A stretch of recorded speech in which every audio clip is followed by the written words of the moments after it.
I believe I do, yes.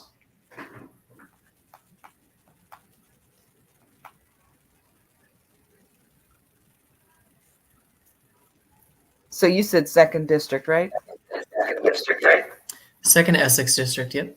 Essex, okay.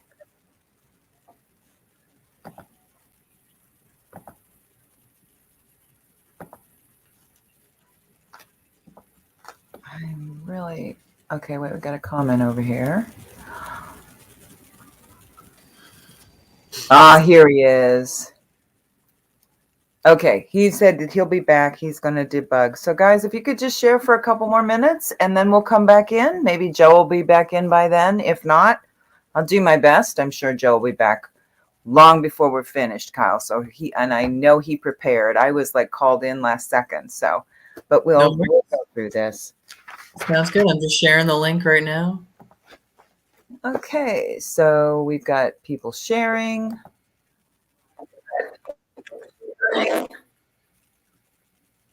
Hi, Dolores. I'm going to share the link again out on Twitter.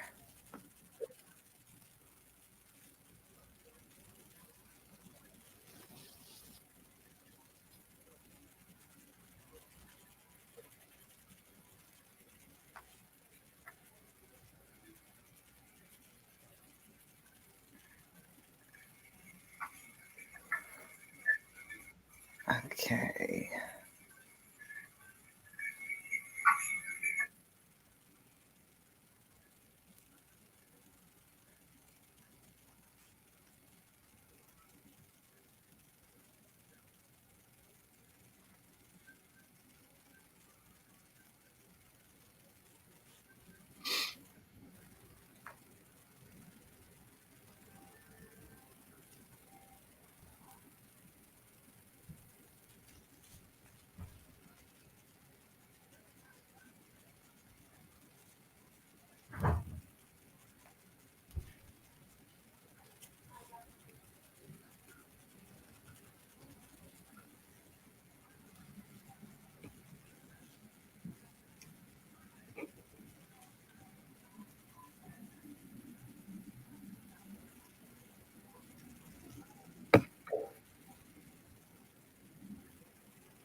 Okay, Kyle, we're going to give this a go. Hello, everyone.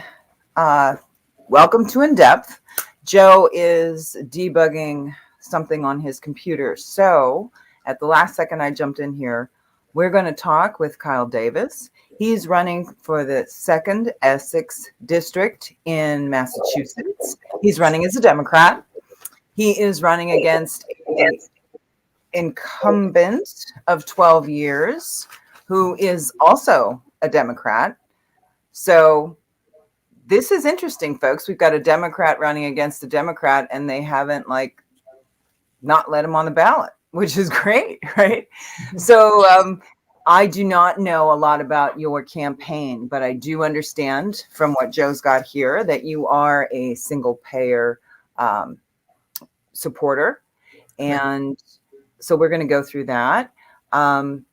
Why don't you tell us a little bit about yourself, what your district is like, and then we can get into your platform. Yeah, absolutely. My name is Kyle Davis. I grew up in Lexington, Massachusetts, and then more recently moved to Danvers, Massachusetts. And I'm running to represent Danvers as well as Salem, Peabody, and Beverly in this race for state senate.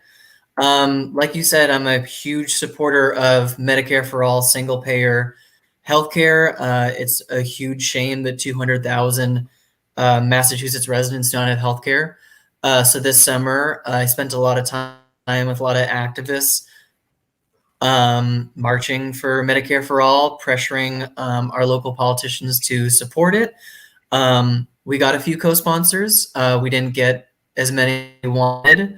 And some of us have decided that to make that change, we have to run for office ourselves. So I'm running on that platform of Medicare for all, a Green New Deal for Massachusetts, free college, serious, criminal justice reform, all that good stuff, all the above. Nice. And you were telling me earlier that you've got a pretty good progressive Democratic district that you're running in that went for Bernie. So why don't you tell me a little bit about that? Were you involved in that campaign at all, or? Yeah, I did a lot of texting for Bernie. I did a lot of door knocking for Bernie. That's always been my guy. I think he awoke a lot in me in that 2016 election. I think up until that time, like a lot of people, especially around my age, we assumed Democrats are the good guys, Republicans are the bad guys. I didn't realize there was much difference between different kinds of Democrats until Bernie and that election, and I saw that there was one person talking about the need to seriously address income inequality, and someone who wasn't, and someone who had a long track record of that. So that's kind of I credit a lot of my interest and passion in politics to Bernie Sanders. And yeah, this district is very interesting because we have a lot of people, that are huge progressives, Bernie supporters, labor people that are really passionate about these issues. And it's kind of this, running, I don't know, joke or just question of why are we represented by so many people that are very centrist, that are very middle of the road, business friendly people that seem to be afraid of making sure that everyone has health care, which it shouldn't be scary. And it's this question we've kind of all been asking in these progressive circles. So yeah, I have a lot of hope in this district that when we get our message out there, it's going to be very well received. Beautiful, beautiful. So we are. I have a red beret on. I don't know if you know about us. Have you heard about the red berets? Yes. Do you know what we? Beautiful. Yes, of course. Beautiful. That's how I got looped in with Joe. Is the red berets on Twitter telling me I got to do this show? Beautiful. That's fabulous. Yeah.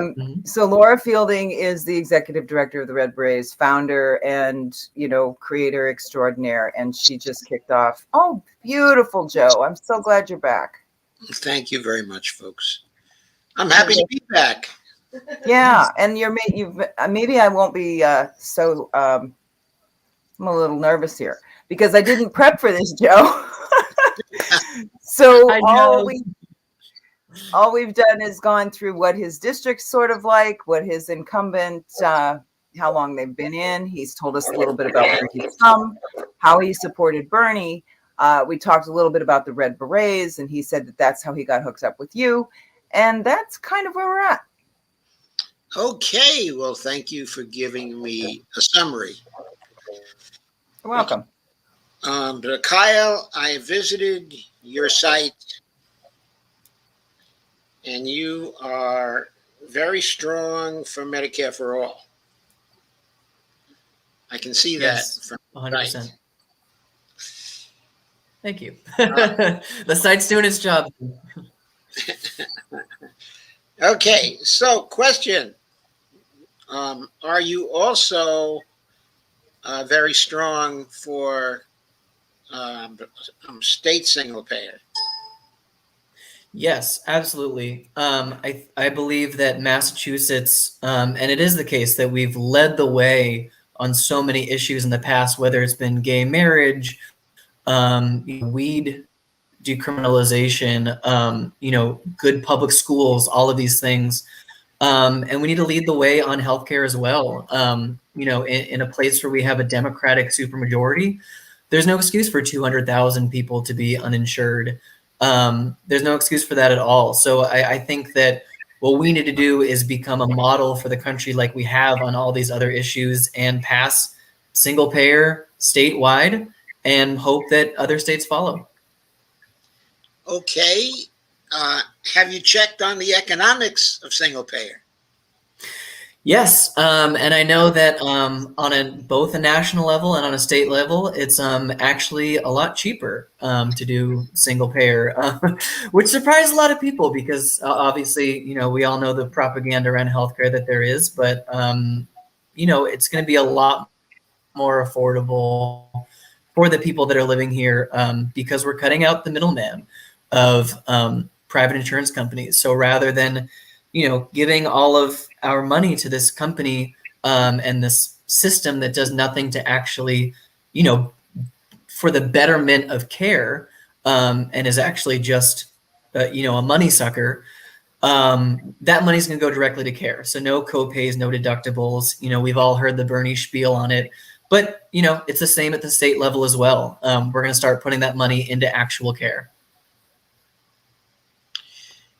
Okay, sounds good.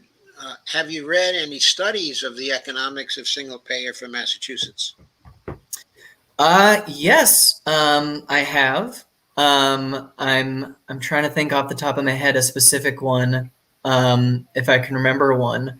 But from my memory, the facts are very similar to as they are on a national level, and I think that, we always get that question of how do we pay for this? And one thing that's very interesting in Massachusetts, another area where we're not leading on is, when it comes to progressive taxes. In Massachusetts, we actually have a flat tax. Everyone, whether they are, a working class person or a multimillionaire with a yacht, is paying 5% of their income towards the state government. And I don't think that makes a lot of sense. I think that, we understand as progressives and most people understand that, the wealthy can pay more, they can afford to pay more, and they should pay more. So I think it would make a lot more sense if we, started funding some of these things that we desperately need, like healthcare and better schools, um, by raising taxes on those that can pay more. Okay, let me ask you another question. Have you taken a look at the economic study that Whole Washington put out? That was done by Jerry Friedman. I don't think I've seen that one specifically, no. Okay, I would recommend that you take a look, okay, at that one. It's available on the Whole Washington site, but I have it actually downloaded to my computer. And since I have your email, I reply for your email. Okay, so after we're off tonight, I'll send you a copy, okay, of that particular study, which I'll tell you now That would be great. shows very large surpluses for the kind of single payer program they designed out there. The economic study was done by Jerry Friedman, who's a professor at the University of Massachusetts at Amherst. Okay. A very well-known economist who did the economic studies on single payer for Bernie Sanders. Okay, he did that for Washington as well. But just this past week, I found that he recently did a similar study for Massachusetts. He did. And he recently published that. And I can send you that study too. And it also shows sizable surpluses for Massachusetts Right. as well. When he goes when he goes actually through the projection, okay, of the plan, it shows sizable surpluses, not as large as the Whole Washington surpluses, because the tax plan, okay, is a little different. In other words, the people he talked to, okay, in Massachusetts, I guess, gave him some hints about the kind of tax plan, okay, they wanted to use. So he plugged in that kind of tax plan into his study. The economics of what he did are very similar to what he did in the state of Washington. but the tax plan is different, so the surpluses are smaller. So one interesting question is, Okay. what if in Massachusetts you went for the same kind of tax plan that they designed in Washington? What kind of surpluses would actually come from the program? Right. Why would surpluses be important? Oh, come on, Joe. Tell him. Yeah. I mean, I think that's exactly. Yeah. Tell me. Yeah, tell him. Okay. The reason why surpluses, okay, are important is one of the biggest criticisms, okay, that you're going to get from all sorts of sources is that the single payer plan for Massachusetts will not be fiscally sustainable. If you have large surpluses, the larger the surpluses, the more fiscally sustainable things will be. Right. So for populations, I think the populations of Massachusetts and Washington are roughly similar in size. The population of Washington is roughly 8 million. Yeah, seven. Yeah, that's seven. about what Massachusetts is as well. Yeah. So they are similar in size, okay, populations. Yet the surpluses expected in Washington in the first year of the plan were twice as high as the surpluses that are expected for Massachusetts. So why Right. would this happen? Could be because of the tax plan. Yeah. Now, why have these large surpluses? Again, it's for fiscal sustainability, but it's for another reason too. Because in the opening years of the whole Washington plan, there's no provision for long-term care in the plan. And in that way, it's Okay. different from the federal plan for Medicare for All. In other words, HR Right. 1976 has long-term care in it. But the whole Washington plan doesn't have long-term care in it from the start. But one thing the whole Washington people are talking about now is that they think after 2 or 3 years, the surpluses are going to allow them to add long-term care for Right. Washington. And this situation may also be true for Massachusetts. So if you had the largest surpluses from the start, the quicker you'd be able to add, okay, a long-term care component to that plan, which of course will be enormously popular inside the state. Right. Okay? Right. Absolutely. So that's an important thing. For you as a single payer advocate, I think you would want to have the statistics in mind, okay, of these plans. Hang on a second. I Right. think I'm getting an echo on my system, and I think I know what the source of that echo could be. So, but tell me if you still can hear me. Can you hear me now? Mm-hmm. Yes, we can. I can't hear you Weird. now. Yeah. So obviously, Oh no. obviously that's critical for me to hear you. So I restored it. Okay, I guess that must not be the source of the problem. It may just be something else. Okay. I can still hear the echo though. Okay, so let me ask you then another question. I Sure. know you're heavily committed to single payer, so you'll probably get to know these numbers extremely well once you have the studies. But tell me more about your Green New Deal. The Green New Deal plan.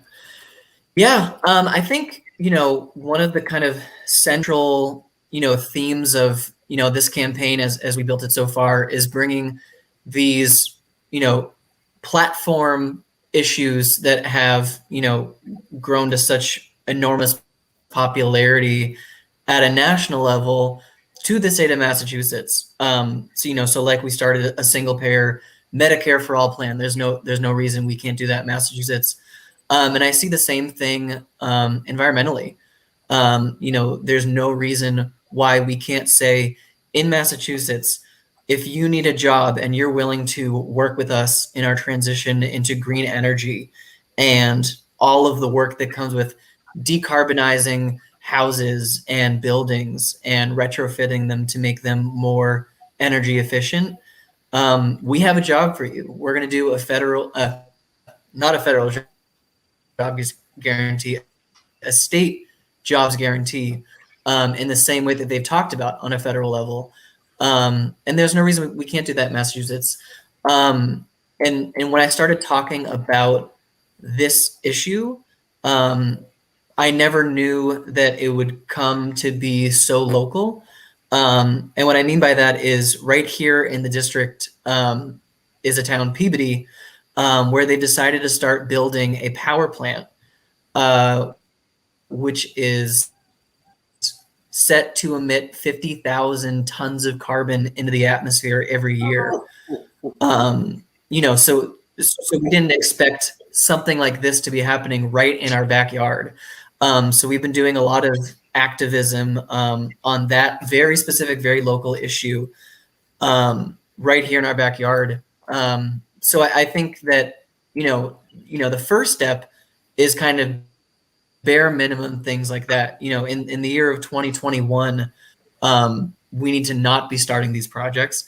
We need to end our contracts with companies that are building these projects.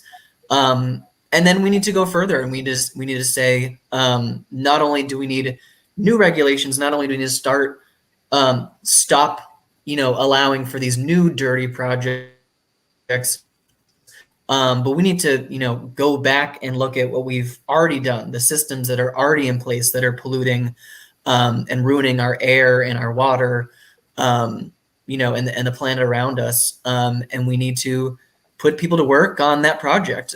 So again, it's another issue where the same logic applies. If you need a job and you want to work in green energy, we've got a job for you. We've got plenty of work here to do in Massachusetts. Okay, so are you tying the job guarantee to working in the green energy sector in Massachusetts? Yes, absolutely. Okay, that's interesting. At the federal level, there would not be such a tie. In other words, the idea of the job would be that you would be offered a job within the federal job guarantee program to fulfill a local need defined by local stakeholders. Yeah, I think that, to me, the kind of the essence of the Green New Deal, and why it has that name in the first place is that we need to, not only tackle this important issue of saving the planet, but we need to use it as an opportunity to seriously address income inequality. So I think that tying those two things together, is essential. Well, I think it's a good idea for Massachusetts, actually, especially, or at the state level, especially because it certainly ties the jobs in the federal job guarantee to doing something that is going to be very useful for the state. In other words, it may not be the greatest need for a particular local community, but it certainly is the issue of greatest importance to the state. So I think there's some justification for doing that at the state level, even though the same justification may not be appropriate for the federal level. However, I think you'll get some arguments about that. Okay, you are very concerned about the housing problem in Massachusetts as well. Yes. Okay, so please tell us how you would go about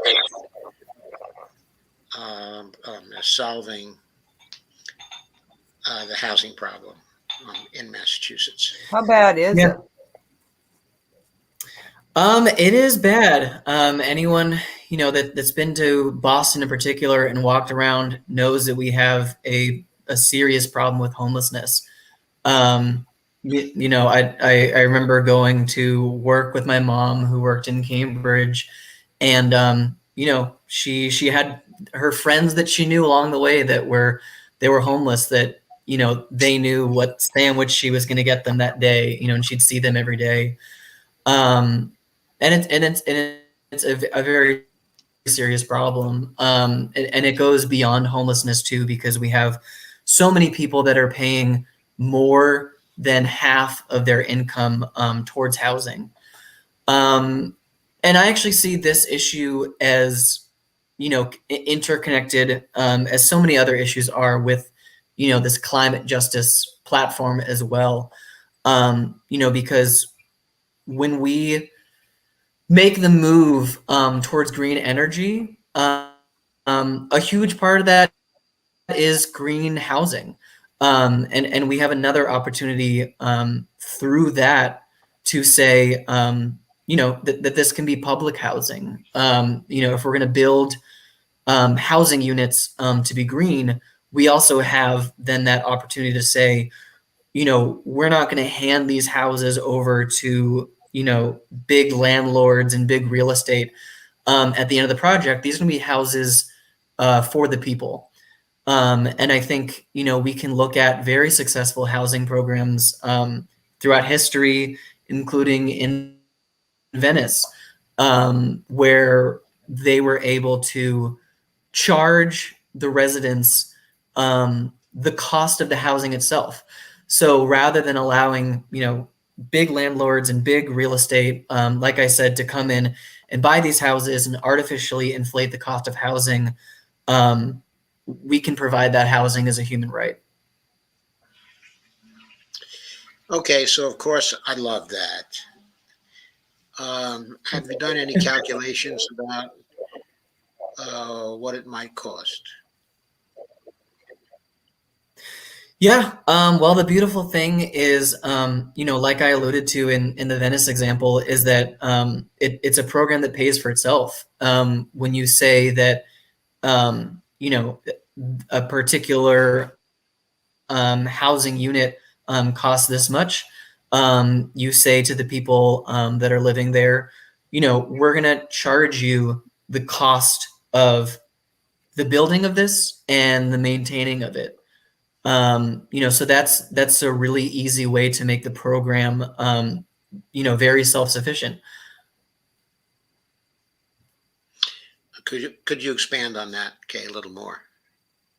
Yeah, absolutely. So I think, sorry. Oh yeah. No, I was just saying, what you do is you charge people the price of actually building these housing units and the cost of maintaining it, which is a lot cheaper of a program to those people that are living in these units than having those units purchased, in the private sector and then charged to make a profit. We're saying that, we're not going to be making a profit off of these units. We just need to make the money back that we're investing in it as a society. Yes, that sounds very, very good to me. Uh, okay, what about the political aspects of trying to solve these three problems?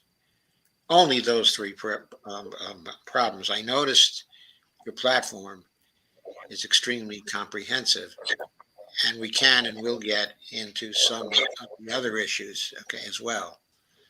So just in terms of solving these three, what kinds of problems do you think you'll have on the political side in gaining support, okay, and in making passage of the bills a reality?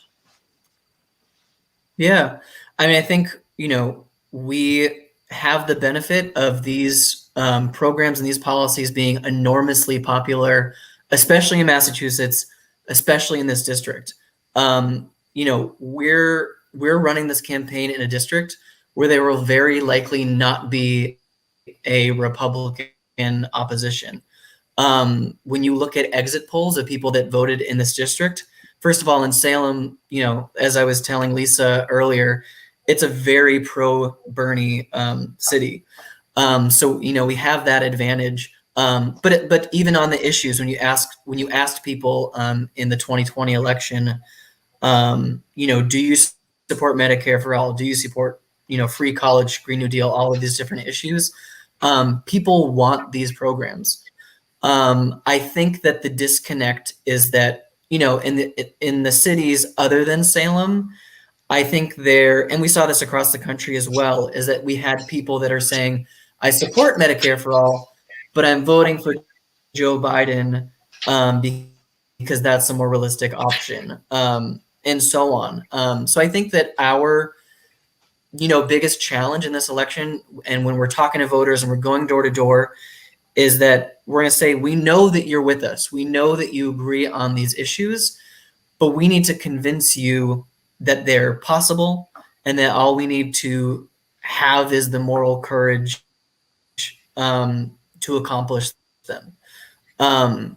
We know, from the studies, that you're talking about and that I've been looking at, we can do single payer, we can do a Green New Deal, we can do all of these things, and people want them. So we're at a huge advantage, when it comes to that. Like I said, it's just that next step of actually, electing the movement to enact these things. Okay, that sounds good, but who's your opposition going to be in your district? So our opposition mainly is the incumbent Senator Joan Lovely. She's been there since 2012. Our assumption so far is that she's running for re-election. It's still early, so there could be some surprises. And then the other opposition is, of course, with every progressive race, is the establishment, whether that's the party structure itself or the media.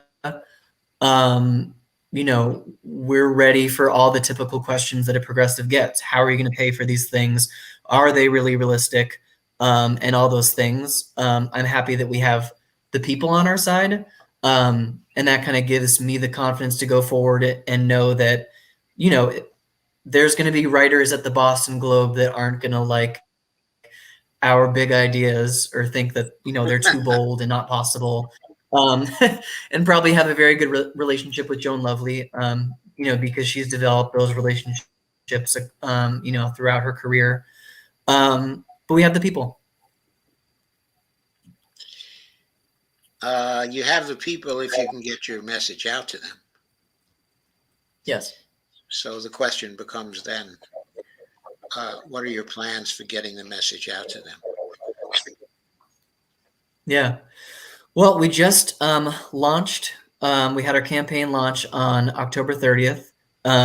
It was a really amazing day. We stood outside the doors of the Amazon warehouse, and we protested their abusive workers and their tax evasion.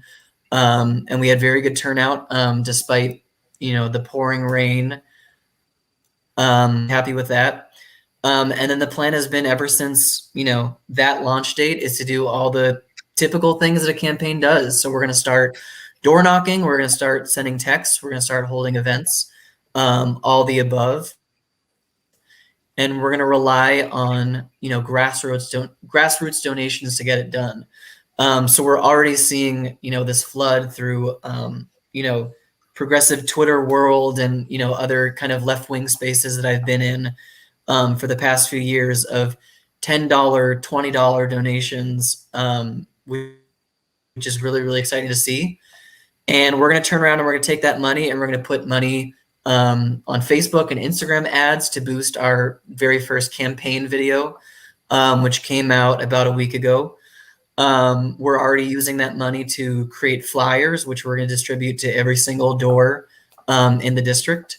So we're not taking any chances. We know it's an uphill battle. And, I've said from the beginning that we need to talk to every single voter in the district to get it done. So that's what we're going to start doing.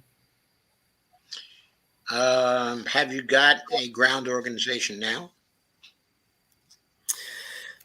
We're kind of building it now. We're building our team. We have a lot of, volunteers, whether that's from, the local DSA chapter and Sunrise Movement and all these progressive organizations, as well as some, passionate college interns that I've been speaking with that want to lend a hand. So we're building that now. We're in the beginning stages. The treasurer is my mom right now. Go mom.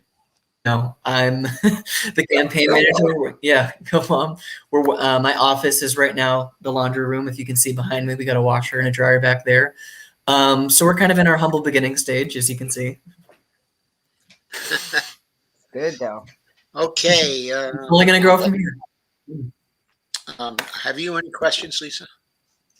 I really apologize. Like I said before, Joe asked me at the last minute. Kyle, I have not even pulled up your website. I'm just listening and taking it all in. But so I take it you're affiliated with the DSA. That's why you know the folk in there, I'm assuming, right? Yep. Yeah. And what were the other volunteer organizations? You said you got some folks from college. Is that what I heard? Yeah. I kind of, this past summer, in kind of gearing up for this campaign, reached out to a lot of, progressive groups within the colleges around here. We have, 2 or 3 colleges in the district, full of obviously young people because they're college aged and, progressive minded people, so just kind of started that conversation of, don't tell anyone yet, but we're planning on running a campaign. Do you want to be part of it? So we've been having a lot of those conversations. I've been obsessively checking my phone these past hours because this summer, I spent door knocking and phone banking for all of these DSA endorsed candidates like Kendra Hicks, who's running for city council, patiently to see, if the work paid off. So this year has been all about kind of developing those, relationships with the, activist volunteer kind of base in this area. Beautiful. Yeah. That's how you do it. That's how you do a ground game. That's fabulous. That is how you do a ground game, and that is absolutely the right way to do it. Okay, I thought that it might be fun to share your video. Oh yeah, that would be great. So let me see if I can do the proper screen sharing here. I think I can.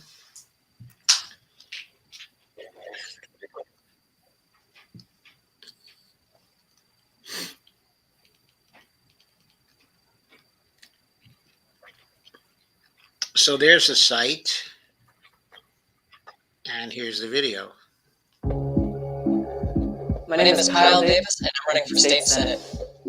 I grew up in Lexington, Massachusetts, with an amazing mixed family, with 2 moms, multiple religions, and mixed heritage. Coming to age as an openly gay man was radicalizing. Traveling across the country as a struggling musician and working as a waiter and Grubhub driver to pay the bills was an incredible experience that allowed me to meet all different kinds of people. But it also made me realize that people deserve so much more. I met so many other gig workers and families that were working themselves to death, but were still trapped in the cycle of poverty. Most importantly, I learned that poverty is a policy choice, a choice made by politicians that take money from Wall Street, insurance companies, and big real estate in exchange for their support for corporate subsidies and opposition to Medicare for all and housing as a human right. Here in our district, our leaders are allowing for the development of a power plant that will emit 50,000 tons of carbon into the atmosphere every year. And their lack of response to the COVID-fueled housing crisis has left thousands of families at risk of eviction. I won't be taking a penny from corporations or special interests. I will fight relentlessly for the right to unionize, a living wage, free college, and the dismantling of systemic racism, so that everyone has the opportunity that the American dream has promised to them. That also extends to people seeking refuge and opportunity here. Join us in this movement to do more for the North Shore.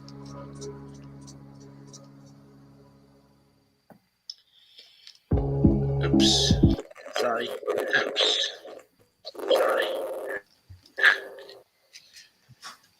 Okay, very nice video, I think. It is. That was a good one. Yeah, Thank you. and nice and clean and nicely done. Now let me get us back. Thanks so much. You also have an interesting family background as well. Yeah. Right?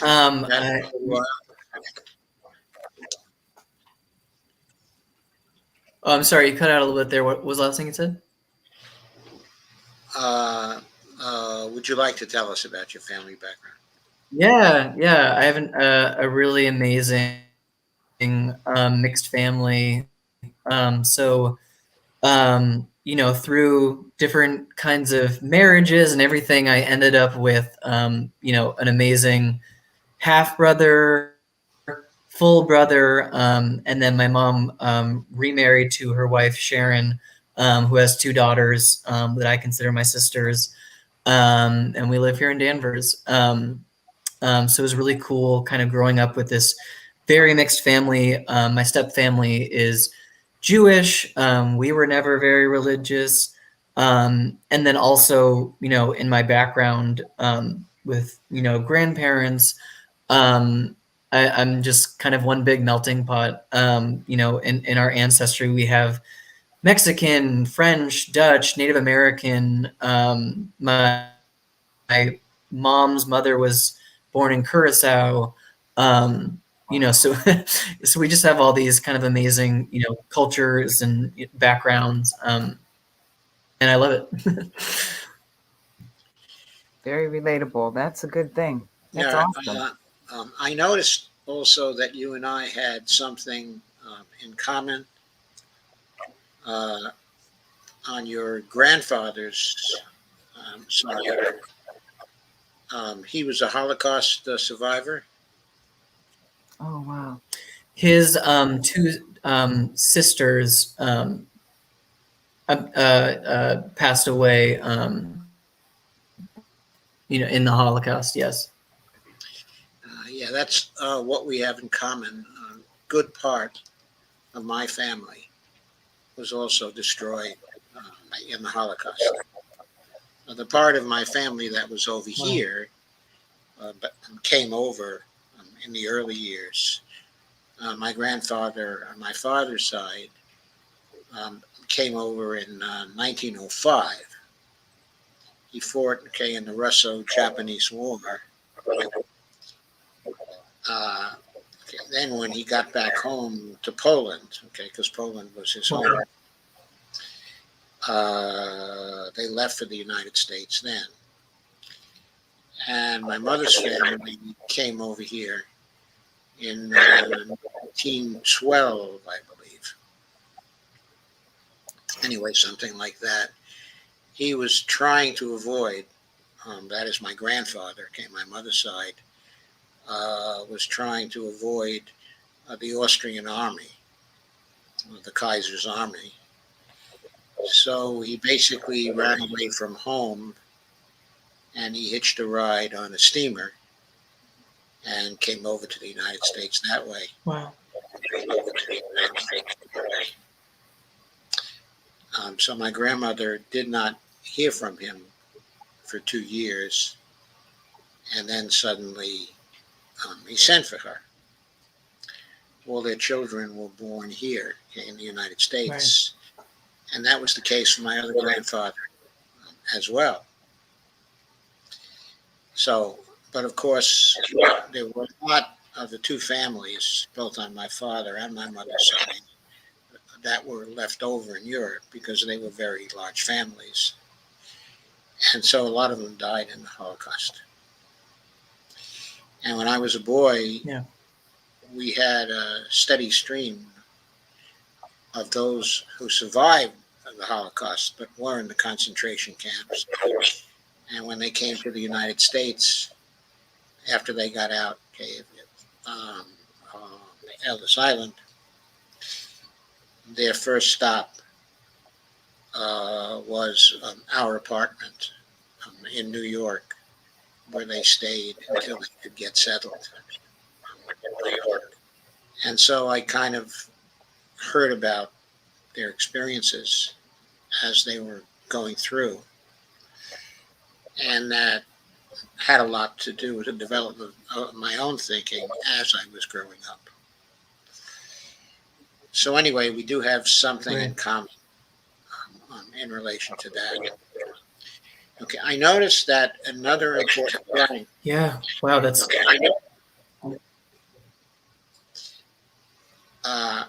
Sorry. Right. There's another important plank in your platform, economic justice. Could you please talk about that plank as well? Yeah, and yeah, I mean that was amazing and tragic story. But yeah, it's interesting to have things in common. Obviously, you'd hope for something else, but thank you for sharing. Yeah, economic justice. I think as I was kind of saying before, that was a huge reason why we launched our campaign as a protest. At the Amazon warehouse. Just to talk about the systemic abuse of workers. The fact that these workers at Amazon, and it's not just Amazon. So many other workplaces. Where workers are living in fear of not being productive enough when they're held to these incredibly ridiculous standards, and they can't fight for better working conditions because they're not allowed to unionize. There's this fear of being terminated. In Massachusetts, and to come back to housing as well. We passed a minimum wage hike bill a few years back, where every year we're going up $1 until we hit $15. $15 is a joke. That's not a living wage. You can't afford to buy your first home or start a family on $15 an hour. You can't even support yourself when you're first starting out, going through college, even if you are still living at home. Things are very expensive. Boston's an incredibly expensive place to live. And people need and deserve more. So that's a huge part of the campaign is, talking about a $24 an hour minimum wage, which is actually what the minimum wage would be, if it kept steady with inflation, and it would be even higher if it kept up with productivity. And then really securing, protecting, and expanding upon the right to unionize, and just the ability to fight for better working conditions. That really is the bare minimum, and that's what we're running on here. Right. Okay. I also see that you're promising a universal basic income of $1,000 a month. Yes. And you're also promising a job guarantee. Yes. Why have both a job guarantee and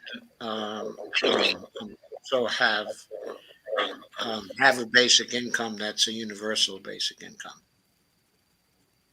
Yeah. I think, it's hard to, have the conversation without thinking of Andrew Yang, who is someone that I have a lot of disagreements with, especially, more recently. But the way that he talks about universal basic income makes a lot of sense to me. When it comes to the way that, we, decide that people should be compensated for things, there's a lot of things that are very hard work that people are not being, compensated for. You don't get paid, single mothers who are, staying home, to take care of their kids, or, not just single mothers, but mothers in general, or just parents. It's very hard work. Anyone that has a kid, or knows someone that has a kid obviously knows that. Um, and not just for that reason, but, the $1,000 a month, um, provides that freedom that I think that, a lot of people could use. It could, spur, someone's ability and, creativity to start their own business, because they're not, in fear that if they quit the job right now that they have, that they hate or isn't treating them well, they're not going to fear that they're going to be homeless, next month, or not be able to put food on the table. They have something to cushion them, while they're starting that new business or looking for a job that actually gives them, fulfillment. So I think that both of those policies have a place in the economic justice platform. Right, and I agree with you in relation to the specifics that you put forward there. However, why make it okay a universal basic income? But the reason why like that is because some of the MMT economists have done studies, okay, of the impact, okay, of a universal basic income, and from their point of view, uh, the impact is likely to be an inflationary one when one looks at the long term. Now, they've been thinking about that at the federal level, and things perhaps would be different at the state level. Uh, it's more complicated to model the state level, okay, and what would happen, okay, at the state level, because it depends also on what's going on in the surrounding states, okay, and things like that. Okay, so for a national level program, it could be, okay, an inflationary program. I'm not so sure about that at the state level, but uh, there are many of the MMT economists and writers, okay, including myself, who do favor a basic income and also a federal job guarantee. And roughly speaking, basic income at roughly two-thirds the level of the job guarantee. So if you were uh,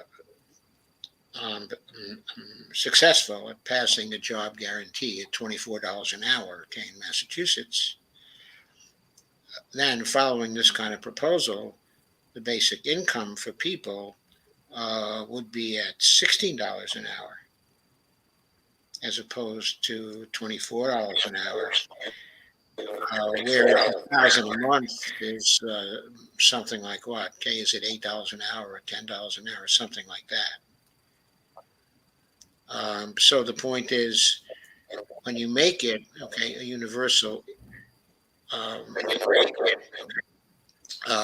when you make the basic income, okay, a universal basic income, don't you forego the opportunity to give a better basic income to those people who, for one reason or another, are not able to work.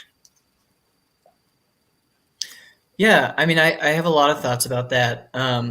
Yeah, absolutely. One of the reasons why both programs I think are essential is because everyone's situation is different. There's not, one size fits all. So some people, whether they have a disability or, for whatever reason, not everyone is going to be able to take part in, the transition to green energy. So there needs to be something for people that don't, have that ability to take part in that. And I think that when you make programs universal, and we've seen that through other programs in history, we protect them in a sense, and we make people feel like they're all part of a community and a system together. We don't say Social Security for those that need it, or it hasn't been the progressive platform to say healthcare for those that need it. Maybe if you're Pete Buttigieg, it's Medicare for all for those who want it.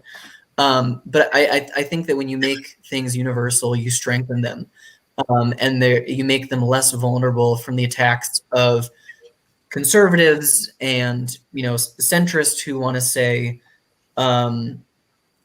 look at these poor people, disproportionately these attacks tend to be, coded dog whistles to say, look at these people of color that are taking advantage of these programs. They don't need it. And you're not getting this. So for political purposes, I want you to hate, these poor people and these people of color and these communities, for taking something, that they feel entitled to. Rather than that, we're going to make a program that everyone benefits from, and that doesn't mean, that it's not also addressing income equality, because what we're also going to do is a progressive tax system where this is funded disproportionately by people with more money and more resources and more wealth, because they have that much more resources and wealth, and they should pay more. Um, One of the other disagreements that I have with Yang is the details of how we fund a UBI program, and I think the devil's really in the details with that, because one of the things I thought was troubling is when you looked at his plan, it was funded by a value added tax, which again is something that would impact poor and working class people the most. And I don't think I don't think that's a way that we should be funding anything. So again, I think that the multi-millionaires living in Massachusetts can pitch in a little more, and that's how we should be funding programs like this. Okay, I think that's a pretty good answer. Okay, I think though it's a valid issue to study, because it's not Yes. so clear that at the state level, okay, it would have such an inflationary effect. Um, it's also not clear, okay, that it wouldn't be better to have a means tested program which would allow you to give a larger basic income to those who need it. Because there are certainly many people in Massachusetts who do not need it. It really wouldn't be that hard to enforce it. In other words, there's no reason to involve people in a bureaucracy to enforce it, where they have to give some kind of proof, okay, of their income up front. But the enforcement of it could just be assigned to the taxation authorities in the state. If people have an income that's above a certain amount, and but they've been taking the basic income, then the tax authorities, would simply tax them for taking it. So you wouldn't have to start, a new bureaucracy in the state in order to handle the means testing part of it. And that wouldn't be assigned to social services either, so you wouldn't be taking any money away from social services. Okay, so I think there's an argument, on both sides. And I think the MMT case is not so clear at the state level because inflation is often, a national phenomenon as well. So if you had a basic income in one state, it might not be very inflationary from the national point of view. But anyway, I was just interested in, in that issue, and I wanted to call your attention to it. You're also very strong when it comes to education and wanting to improve the educational system in Massachusetts. What can you tell us about that? Absolutely. Yeah, I mean, I think, and we know that Massachusetts has one of the most unequal education systems out of any state. Again, another issue where we're not exactly leading, but it's a federal problem as well, is that, the most accurate predictor of how someone is going to do later in life is what zip code they happen to have been born in. Because the way that we fund education is through property taxes.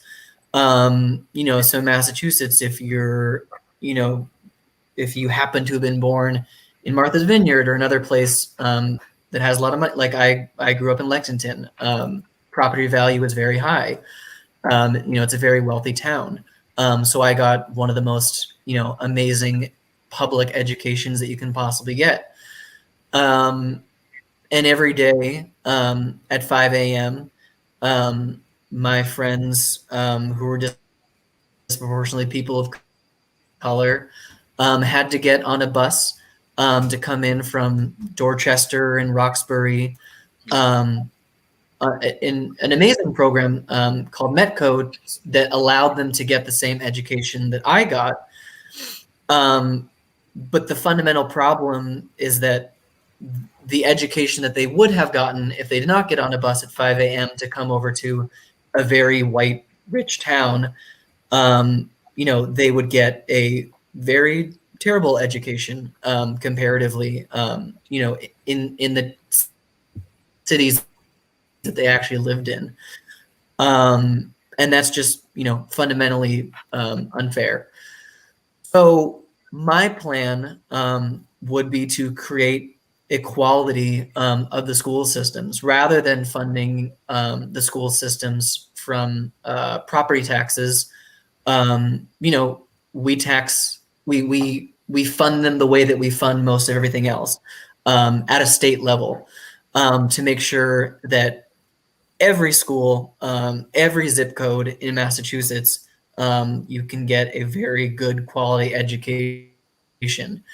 And the really important aspect of that plan is that I don't want that to mean that now the best school systems in the best funded towns, get brought down to be at par. I think that we need to put an additional amount of resources into our public schools to make it so that we bring everything up to par. And we take the lowest funded schools and start funding them at the level of the schools of the kids that are, again, disproportionately white, disproportionately have wealthy parents, to create equality in that school system. So I see you want to fill in the gaps, of Pell Grants to include the living expenses such as food, housing, transportation, and childcare. How much would that cost? I do not have the number off the top of my head. I'm not totally sure. But fundamentally, the reason why I support that policy is because, these Pell Grants are fantastic. But if you're someone that is taking care of a child at home, and can't afford childcare, can't afford the transportation, et cetera, the things you kind of laid out there, then those Pell Grants don't do you much good. So I think that it's important that we kind of expand them to people in those different kinds of situations. Yes, I can see that. It's very important from the quality standpoint that you have that kind of expansion. Okay, the program, but somebody is sure to ask you how much that's going to cost. Okay, and so, Yeah, you should have some. we've got some studying to do on that one. Yeah, there's some computation to do. Okay, on that one, I think. Don't Pell Grants come from the federal government, though? They do come from the federal government. So what Kyle is talking about is supplementing the federal Pell Grants with funds coming from the state of Massachusetts. Okay. I think it's a very ambitious program and would be a wonderful thing, if they could get it in Massachusetts. Okay, and if other states, would go the same way. Okay, and maybe eventually that would stimulate the federal government to take on the expenses of that, because it really should be a federal expense. We should have that equality at the federal level, where they don't have to worry so much about how much things cost. In fact, they shouldn't be worrying at all about how much things cost. But that's a subject for another day. Right. In any case, one thing I found enormously interesting was you wanting to strengthen democracy. I took that as meaning you wanted to strengthen it at the state level. So could you tell us how you would go about actually doing that, please? Yeah, I mean, I think that the corruption within government is kind of the central issue of our political system. I mean, you can't really talk about any issue without it coming up. Whether it's the role that private insurance companies play in blocking single payer healthcare from happening, the role that the fossil fuel plays in preventing climate justice from happening, and so on. So I think that we need to be a leading example of outlying this kind of legalized bribery that's been allowed to happen. In our race, the incumbent that we're running against gets a lot of money from lobbyists and insurance companies and pharmaceutical companies. And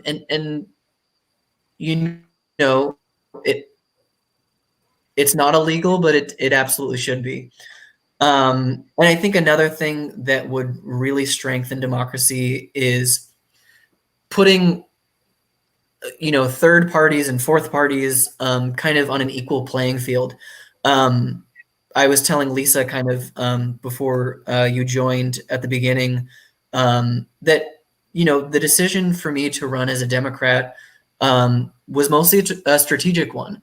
I don't know that we would have been able to get the voter file, the information on the voters in our districts, including emails and phone numbers, which anyone that's been a part of a campaign knows that is essential. That puts us light years ahead of where we would be if that information, which is controlled by the Democratic Party of Massachusetts, if they said, no, you're not running as a Democrat, so we're not going to give you that information. And down the list, it's very difficult for third parties to get on the ballot. They have to jump through a lot of hoops. So I think that, yes,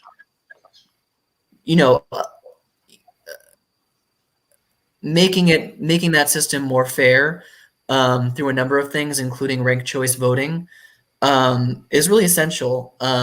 Because two parties cannot speak for all Americans. In fact, we know through the voter information that we have that they don't even speak for a plurality of Americans. The biggest group of voters is non-voters. The second biggest group is independents. So clearly, there's a problem with only having two parties. And of course, I'm speaking to the preaching the choir. We all know this. But those are just some of the things that we need to do, particularly dealing with the outsized influence that corporations and special interests and so on have in our political system, which is a reason why I'm only taking grassroots donations. In the past few days, we've been seeing emails coming in from Act Blue of $10 here, $20 there, which is really, really exciting to see. Yes, I'm sure it is. But going down some of the specifics of what you want to do to strengthen democracy here, though,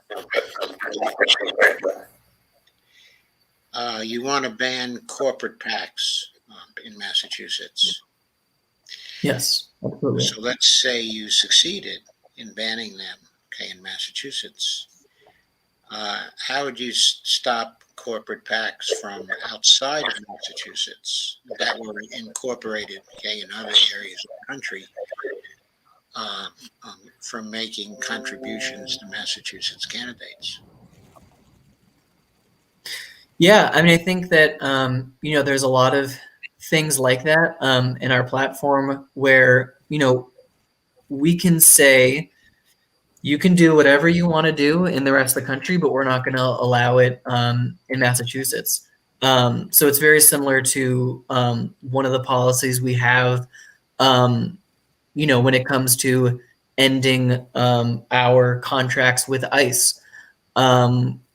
ICE is technically allowed to do whatever they want to do in other parts of the country, but in Massachusetts, we're not going to allow them to work with local police forces to rip people out of their communities and deport them. And it's the same thing when it comes to dealing with corporate PACs. Hang on a second, because I don't really understand how that would work. If there's a corporate PAC which is established, okay, in New York State, and they want to spend money, okay, on ads, okay, in Massachusetts in support of certain candidates, okay, in Massachusetts, how could you stop them from spending that money? I think that it's kind of a two-tiered approach. So number one, it's on that corporation. The law that we would put forth would say if you want to donate to candidates in New York or any other part of the country that isn't banning that type of legalized bribery, that's fine. We're not going to allow it for Massachusetts candidates. So Massachusetts candidates that are running to represent local or state, constituencies, we're not going to allow it. And then that's also on the candidate as well. We've kind of been poring over all of the rules set by the state and OCPF and everything that we have to follow. And there's extensive rules about what we can and can't do, and how we're allowed to go about it, how we're allowed to report it. So I know as a candidate that's going through this for the first time, that there's a lot of laws in place. And I absolutely think that should be one of them. But let me go a little bit further with this, because I think it's fairly important. So the Supreme Court has ruled basically that money is speech. Yes. And PACs want to take ads in Massachusetts on certain issues that are associated with particular candidates, and may even do ads that are backing particular candidates, but are not coordinated with the campaigns, okay, of those candidates. How could you stop the PACs from doing that without actually running afoul of the Supreme Court? Yeah, I mean, I think that, there's a long-standing precedent of states, challenging Supreme Court decisions like that. So, we know that, if we were to make a law that were to outlaw that kind of corruption, if the Supreme Court, you know, struck that down and told us, we had to, reverse that law. We know, the federal government has, authority over the state government. We understand that. That's a bridge that we kind of cross when we come to it. And I think that what we gain in that process, it's not for naught. We start a conversation about corruption in politics.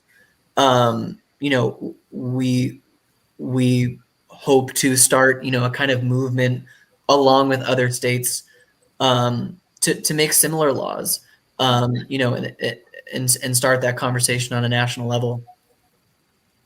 Challenge it. Yeah.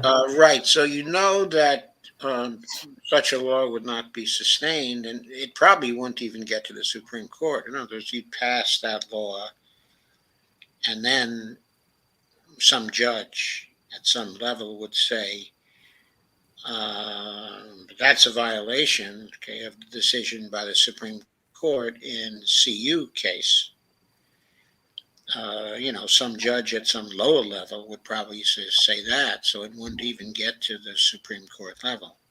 Yeah, I don't know that per se. I think, we would be prepared to make our arguments, and we'd see how that would play out.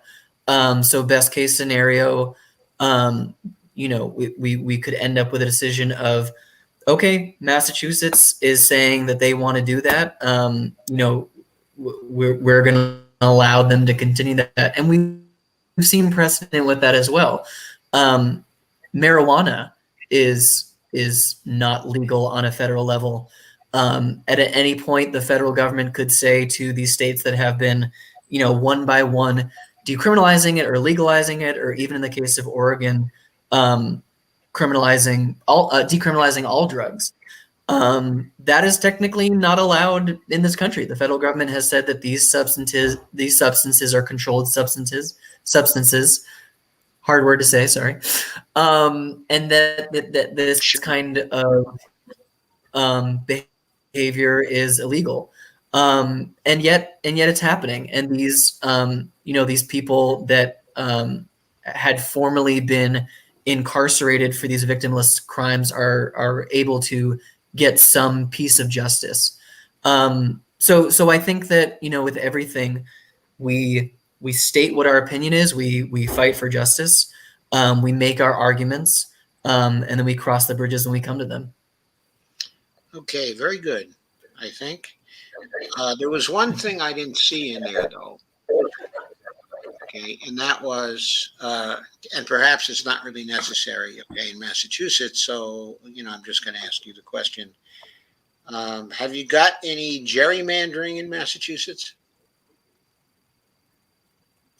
That is a great question. I'm sure that we do. I don't believe that it's as bad as a lot of other states. And I think, again, something with Massachusetts where we have this, Democratic supermajority, it almost makes it, a little bit irrelevant, or at least not as relevant as it would be in other states. But yeah, my position is of course that I am against gerrymandering. and upon hearing that it's not in there, I think that we're gonna have a conversation with the website designer and add it on in there. Okay, thank you for that answer. The other thing I found enormously interesting about your platform was the emphasis on foreign policy. And of course, the reason why I say that is because usually state governments don't concern themselves with foreign policy very much. So could you talk about that somewhat? Yeah, foreign policy. Really... Yeah, foreign policy is huge for me. One thing we haven't even mentioned is that, you know, before me kind of dabbling my toes into politics, you know, I've been doing music for the past 8 years. You know, and towards the end of my music career, I got into a lot of, you know, activism work and making music around issues that I cared about. And the number one issue was anti-imperialism activism. And I actually covered an old song by Bob Seger called 2+2. And through that, I remember that song. Yeah, yeah. So I released that song. I did, you know, this whole promotion of it where I wanted to, you know, interview a lot of anti-war activists and anti-imperialist activists. And I actually had a show that I did for a little bit about that, and it was all kind of in promotion of the song. But all that to say that it, you know, it's just an issue that I'm fiercely passionate about. And I think that when, you know, we decided that this would be a very local race, and we talked about kind of getting rid of a lot of the, you know, foreign policy aspects of my platform, it hurt a lot because that's, you know, an issue that I care about a lot. So what I put on, you know, the website and into our platform is what I think that we can do as a state. You know, obviously, you know, we're not able to end any wars, you know, as senators in Massachusetts.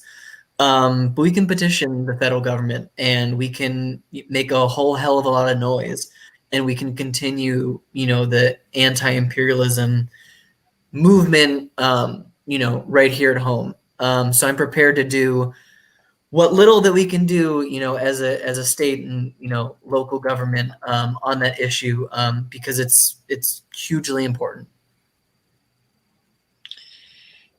Yes, it is. It is a hugely important issue.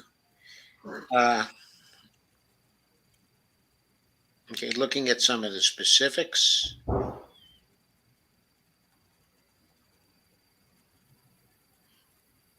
Oh, banning defense contractors like Raytheon from operating within the state. Yep, Raytheon is a huge you know, donator to a lot of politicians in Massachusetts. Right, but they're also a huge employer in Massachusetts, aren't they? Yes, that's correct. Okay. Fully fund veteran services in Massachusetts to finally provide care and benefits to veterans in a serious way. So veteran services in Massachusetts have not been fully funded before that? No, I don't believe so. And I believe that, you know, when we send people, you know, into these foreign countries to fight these wars and, you know, go through all the trauma that happens afterwards, you know, whether it's PTSD or, you know, physical disabilities, you know, the sky is the limit in what we owe these people, you know, just because as, you know, progressives and anti-imperialist activists, you know, we believe that, you know, these wars are unjust and immoral. It doesn't mean that we shouldn't be taking care of these people that, you know, when they come home. So I think we definitely need to look into expanding these programs and making sure that we're doing everything we can for these veterans. Okay, so I have covered a good part of your platform, not everything, but we are running out of time, even though this is the in-depth program. No worries. There's a lot in there. So Yeah, there's a lot in there. I thought you did a really good job of answering my questions and filling in thank you. details. Uh, from my point of view, you're certainly an outstanding candidate, Thank a you so much. really outstanding candidate. I appreciate that. Okay, and if you want my endorsement in your district, then I will give you that endorsement. I appreciate that, Joe. Thank you so much. I absolutely do. Okay, then I will make a public statement on Twitter that you can use. Fantastic. And All right. if you want to, you should check back with Mr. Firestone about how to fund your programs and why certain things you might want to look a little harder at, because he is the economic guy and he's going to understand that. So if you're a little sketchy, we should like check back in, because you've got a lot of ambitious stuff in there, a ton, You do, yeah. and You Mhm. do. almost like wow, you've got a lot in there. So it might be a really good exercise to talk it all through. Absolutely. I think that, it's important to be humble. I'll be the first to admit that there are, gaps in my knowledge on, every issue. So I think that, that's part of the team building process right now is, finding the people that are experts on, a variety of issues, and we can just kind of hammer home on, all these fine details. So Kyle, I, I think it's to your credit that you're so ambitious. I think it's fabulous that you put all those ideas out on the table. I think it's great that you found your way to Dr. Firestone, because that's how you become a good candidate, right? You say, hey, I want to do all this stuff. How do I do it? Let me get my name out here. Let's go talk, right? Now Right. you find people and you got people going, well, you might want to dig into that a little better, right? Or a little more. Do you Right. really understand what it means if you try and do X, Y, and Z? What's that going to do? And have those conversations, because if you don't put yourself out there with those kinds of ideas, right, then you're not going to solidify it, right? It's going to Right. make you a better candidate because you are so ambitious and you've just started doing this, right? And you stumbled into the right place, Kyle, because we can help you with that kind of stuff. We can really talk to you and say, this is what this is going to mean. This is why you might not want to do this with this, right? Maybe you do. But until you talk about that kind of stuff and put it out there, hey, I want to do X, Y, and Z and P, D, and Q. Wow. Okay. Cool. That's cool. Yeah. Anyhow, that's my 2 cents. Yeah, I mean, I couldn't agree more. I welcome all of the help and all of the discussion, and I think that's exactly what the process is going to be. Hats off to you. Okay, so at this point, let me say that what I generally do, okay, at this point, and we'll do tonight, Yeah, it's election night. is to go Right. through the comments, okay, and the questions. Excellent. If you like, you certainly can stay here for that. Yeah. Okay, if you'd like to go home at this point, that's also fine. I'll absolutely stay. And I also want to say, people can, if you didn't get the URL, it's kyledavisforma.com. There's a link on there to throw $10, $20 if you can. And then it's Kyle Davis for MA on every other platform too: Facebook, Instagram, Twitter. Go check it out if you liked anything you heard. Awesome. Okay, thank you for leaving that information for everybody. I'm going to go back to the beginning now and start on the comments. Hey, Kyle, what's your Twitter at? It's a Kyle Davis for MA. So it's four spelled out, FOR, and then MA is in Massachusetts. Thank you. Of course. Okay, and thank you, Lisa, for holding the fort while I was having my technical difficulties. Hey, for 10 minutes, I did great.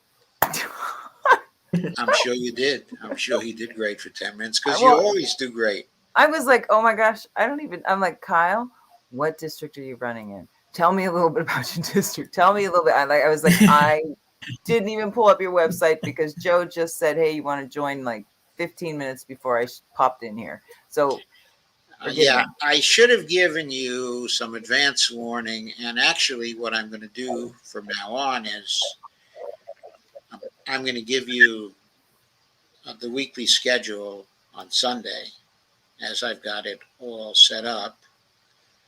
And then you can tell me which of the programs you'd like to co-host in. Super. But for my money, I'd love to have you co-host them all, but I know you have some time constraints, okay, things like that. So It's not that bad, Joe. It's getting I'm better. sorry, what's that? It's clearing up. We don't have hockey anymore because my Oops. son is a little laid up right now. So I'm pretty good. Okay, well, if you want to co-host them all, you're very welcome. Yeah, I don't know if I want to commit to being at every single one, but yeah, I'd like to do that. Okay. That'd be kind of a good thing.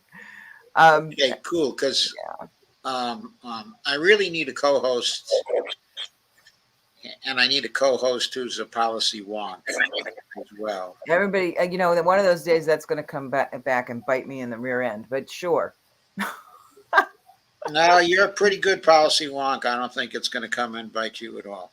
Okay, well, we'll see. Somebody will do it. Somebody will challenge me on it. You watch.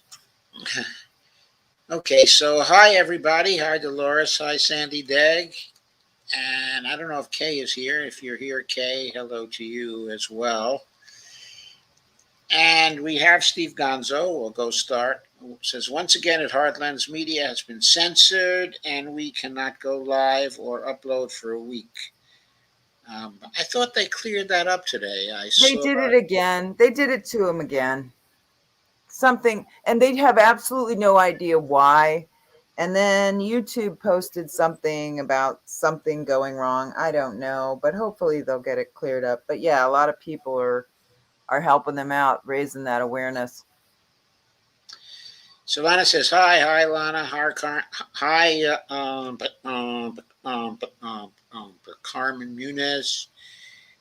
Elvira, hello to you. Jeffrey Denton says, sharing. Hi, Jeff. It's great to see you here again. And Steve Gonzo says, Halloween's. Laura says, hello. Hello, Laura Fielding. It's always great to see you. And Lana, it's wonderful to see you here tonight, too. Lana says, has anyone seen Tim Black's video review of Bernie's criminal reform package? It's comprehensive, obviously from a few years back, but worth watching. That's something I think I would like to see because Bernie did have a really, really nice program when he ran. Both when he ran in 2016 and when he ran in 2020. And Lana says, you're doing great, Lisa. So I guess you were doing great. Thank you, Lana. Oh, they could tell I was sweating, I'm sure. The crew was just like, yeah, you're good. I'm like, I hope so. Carmen says, Lisa, you were in the flow. I was hearing every word. It was good. Shane says, hello, Kay. Lisa says, hello to everybody in the comments. And so we have greetings back and forth. And then Steve Gonzo says, Republican Glenn Biankin is projected to win the Virginia gubernatorial race. Biden/Pelosi, we need a strong Republican Party. Are you kidding me? Pelosi said that. She came right out and said it. I know. What we need is the destruction of the Republican Party, the total and utter destruction of the Republican Party. And, of course, we need the rise of third parties in the United States. And Lana said, is Massachusetts part of one-payer states? The organization, are they part of one-payer states? I don't know offhand, Lana. Well, wait a minute. Wasn't it Massachusetts that got the Gerald Friedman study done? Yeah, Massachusetts got the Gerald Friedman So study I done. would think they are. I think they are. Then I don't know, so I would say most I don't know probably for they certain, are. but I could look at it. I could try and figure it out. Sandy says, hi, everyone on YouTube. And Lisa says, anyone following the India Walton returns in Buffalo? Yes, somebody has been following it. I saw a comment, a little later. Carmen says, however, perhaps it'll jolt the establishment Dems back into reality. I don't think anything will jolt them back into reality. I mean, if they haven't been jolted over the last 6 months, I don't know what can bring them to reality. I really don't. I mean, they're on the point of losing everything. I think we need to stop thinking that they give a damn. Yeah, I don't think they give a damn. I don't think they give a shit anymore. Excuse my mouth. I don't think they do. That's all right. And Sandy says, holy moly, that's a lot of carbon. Yeah, what did you say the amount of carbon was? The carbon emission? 50,000 tons of carbon. So it's being created in the town of, annually, yeah. Yep. And what kind of plant is it? It's technically a peaker plant. So it's only set to, I guess, be used when they need it.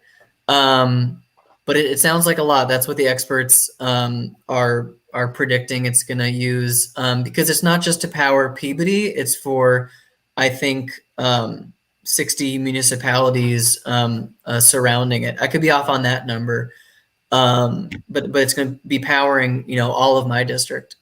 Mm.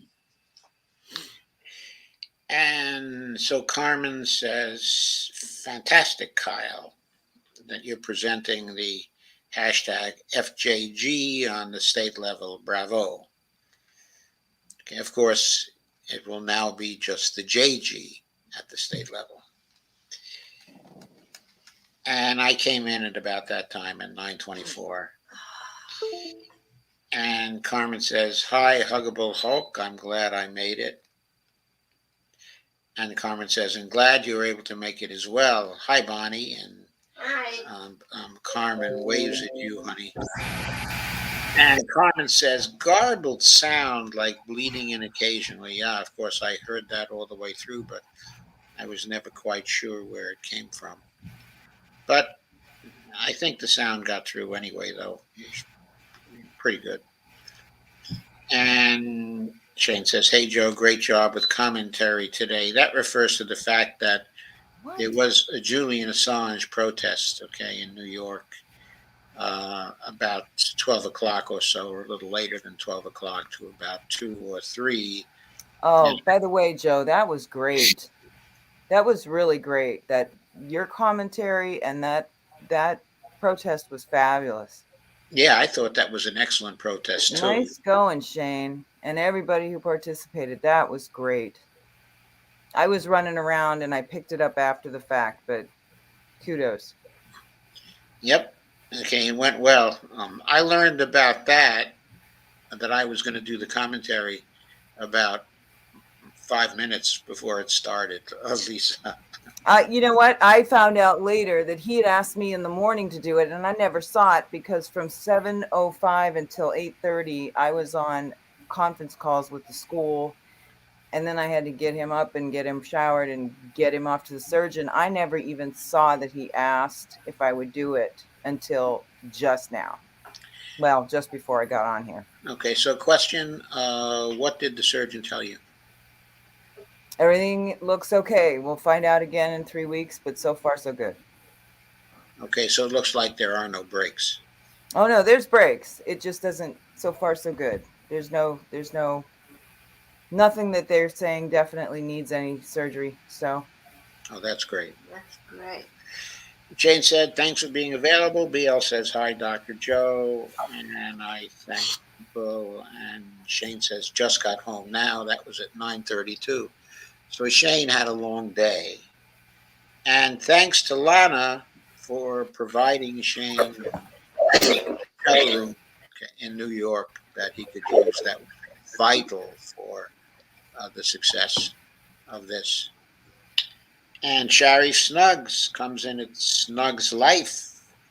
Sharif was also involved in the Assange protest. Earlier in the day, he was one of the main speakers. And he says, hello at Joseph Firestone and everyone in the chat.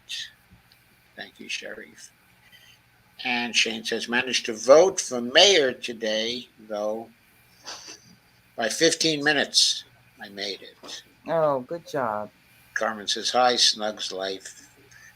And Shane says, hey, Sharif. And Steve Gonzo says, Jordan at Jordan Chariton, hashtag the Buffalo mayor results, WIVB4, reporting early voting results.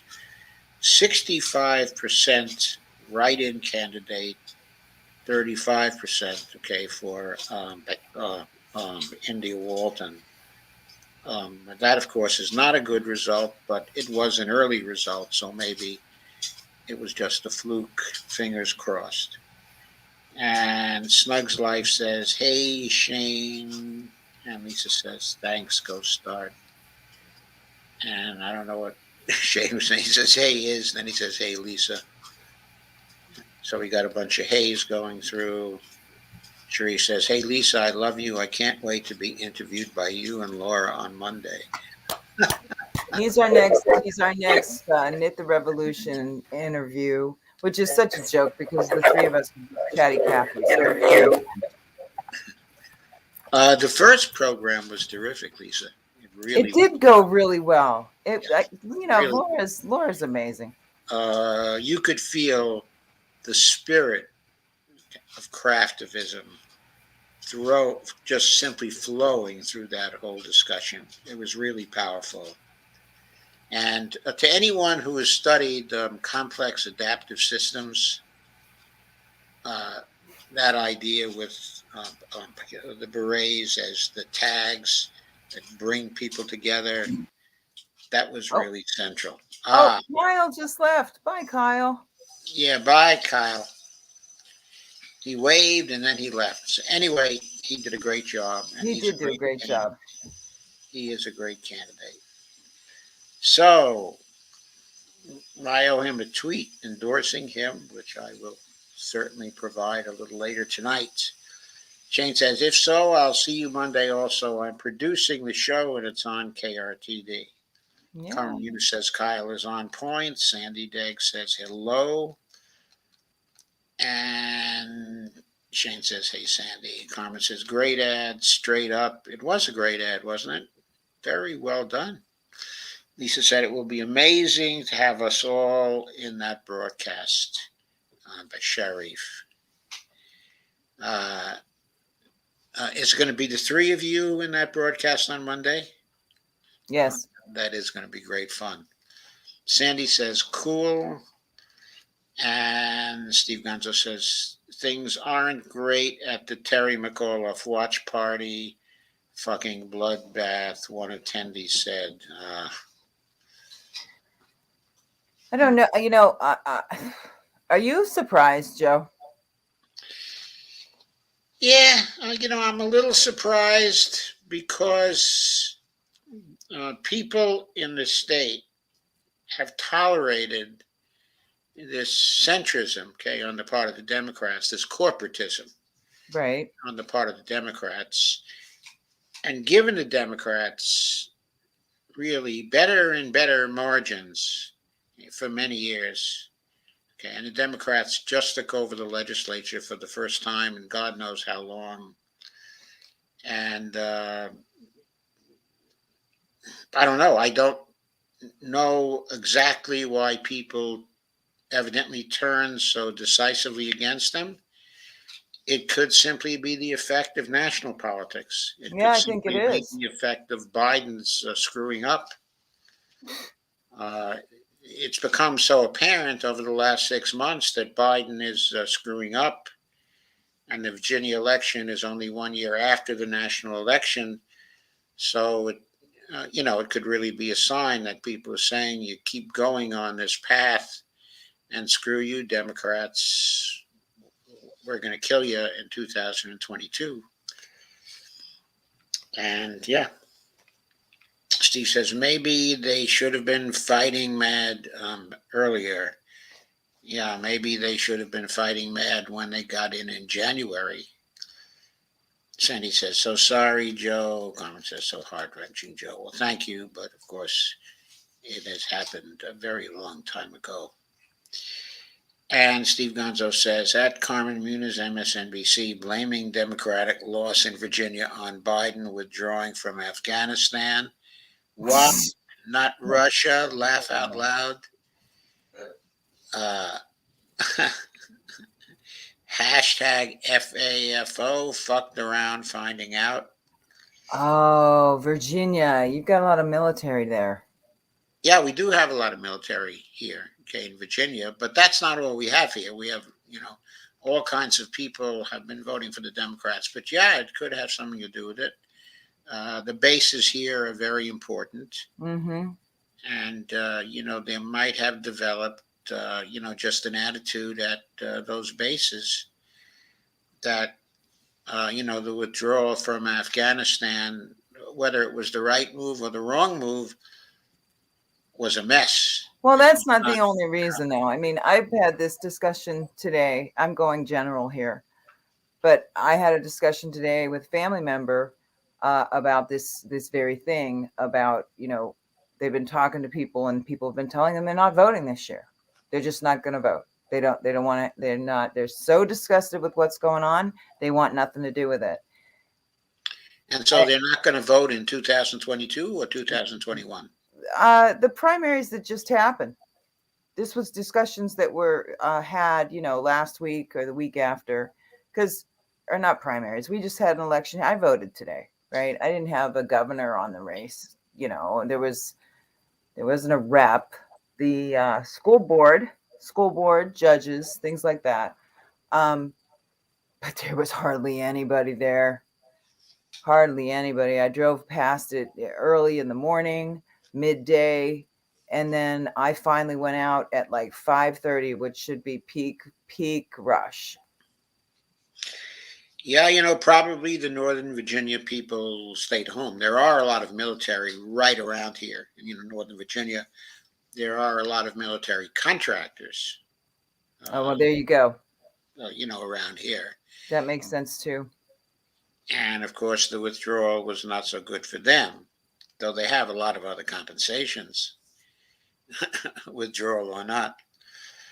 And Steve Gonzo says, citizens uprising in the Walton is just another example of wasting your time trying to run in a far-right party. They will cheat you every single time. Wait till you see what they do in Nevada. And Carmen says, and Herschel Walker is said to be leading in Georgia. This can't be happening, Steve. Yeah, it looks like the Democrats. It's not a matter of Democrats and Republicans anymore, though.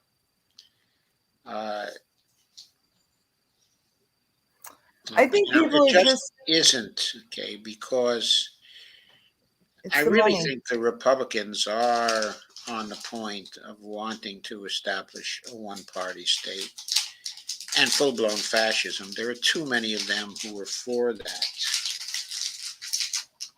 I agree with you. I totally agree with you. I think, though, that the problem is that if you're not in that camp of fascists, right? Because not all Republicans are there. No, not all Republicans. I mean, that's not, most of them are not. Okay. But the squeaky wheels get the grease. And I don't think that people that are voting for them realize it. Okay. That's the other problem. They don't understand it. I don't think they understand that either. And if we do have a conversion to fascism, though, I think most of them are going to go along with it. Well, yeah, because that's what happens, right? You go along to get along. That's what's happened every single time you've had an uprise of fascism. throughout history, Yeah, right? that's what happened in Germany. I mean, that's what happens, right? You're too afraid. Everything's just like, keep to yourself. I don't want to see it. La la la la la. Right? That's Yeah, what happens. that But is what but happens. but damn it. Anyway, can we just get control of the House and the Senate from a perspective that we need the separation of powers back? Like we talked about this before. I don't know any other thing to do, Joe, than to kill those damn bills, kill them both. Damn it, Bernie, kill them, Yeah, that's exactly what I'm for too, Lisa. Kill kill them, those damn votes. and then we have to call to vacate that damn chair. I think so too, because Pelosi is poison, just pure poison. She ruins every negotiating process because she always caves to the interests, always caves to the interests. And then she gets the people on the progressive side to cave to the interests too. I mean, can you imagine just a few days ago, October 27th, there was a strong statement, okay, from Jayapal saying, we always said, and we're not kidding, that these two bills have to move together. Oh, They God have to almighty, move whatever's together. coming out of their mouth today is not going to be the same thing tomorrow. Well, that's what happened. In other words, it's now November 2nd. What's that? 5 days later, 6 days later? And she's saying, oh, we're going to trust Joe Biden. We're going to trust Joe Biden. He says he can get it through, so we're going to go ahead. Anyway, apparently she's for going ahead and passing the infrastructure bill without any kind of guarantee that the reconciliation bill will be passed, even at the simply scandalous $1.75 trillion level it's at now. Even that, Sinema and Manchin are not willing to commit to. This is what happens when you go centrism, guys. Like what it's such a joke. I'm sorry, Joe, but I am really starting to feel like this is such a joke that Yes, I don't apologize for it. I'm feeling exactly the same way. That it is a joke. There is nobody in alternative media who is defending what Jayapal is doing and what the CPC is doing. All the posturing since last fall about how the CPC was going to be different, how the it was CPC was the going to be unified behind a single leader, and the single leader is delivering them all to the corpse. they That's killed the entire year that they had. The year that they had. By what? What did they deliver on? Nothing. Nothing. They and passed a by the relief way, bill. what they delivered on with respect to the American Rescue Plan was $600 short than had been promised by Biden. And that legislation was not written after Joseph Biden took office. It was already in play. They had been working on that before. So here I'm going to say this again. What the hell have they accomplished? Nothing. Oh, Smoke and mirrors. yep, we all know. You guys, we got to start calling for vacate the chair. Kill the bills, vacate the chair. We have to start it because I sincerely don't know if we're going to have another chance. And I feel the same way. I sincerely don't know if we are going to have another chance because the voting rights bills have to be passed now, okay, immediately. And then they have to come back and start to deliver for people. Right now, they are delivering absolutely nothing for people. And on the executive branch side, if Biden knows what's good for him, He's going to forgive student debt, as much student debt as he possibly can forgive. I personally think he can forgive it all. He can do it all. But he's going to have to deliver most of that, at least. And then he's going to have to deliver Medicare for all for the extent of the pandemic emergency, not the expanded version of Medicare for all, but the current version of Medicare has to be extended to everybody for the duration of the emergency. He can do that under Section 1881 of the Social Security Act, and it's one of the things he better do. And then he better legalize marijuana. That's an essential thing for him to do, okay, as well. And he better mint that $100 trillion platinum coin and stop these people from talking austerity anymore. Stop them from talking about the debt anymore, because anytime you talk to Joe Manchin for more than 5 minutes, he's talking about the deficit, he's talking about the debt, he's talking about fiscal responsibility. You know, he almost lost his last election. He almost lost. Yeah. He almost lost it. Yeah, I know he almost lost it. He did not do well. He did not do well. He did well in the primary, but that's only because they rigged everything there. So, Go Start, Steve said that Jayapal actually came on TV and said they're going to fold. Like, for a minute, I just wanted, I know. Seriously? Yeah, she's been giving every indication that she's going to fold and they're going to trust Joe Biden. Now, whether all the CPC will follow her in that, I don't know. But if the squad follows her, then they're crazy. Well, I mean, we want to kill Jamie the Raskin anyway, follows her, then they're crazy too. Are they going to vote for the infrastructure bill? I mean, is that for real? Did she really go on TV and say that, Steve?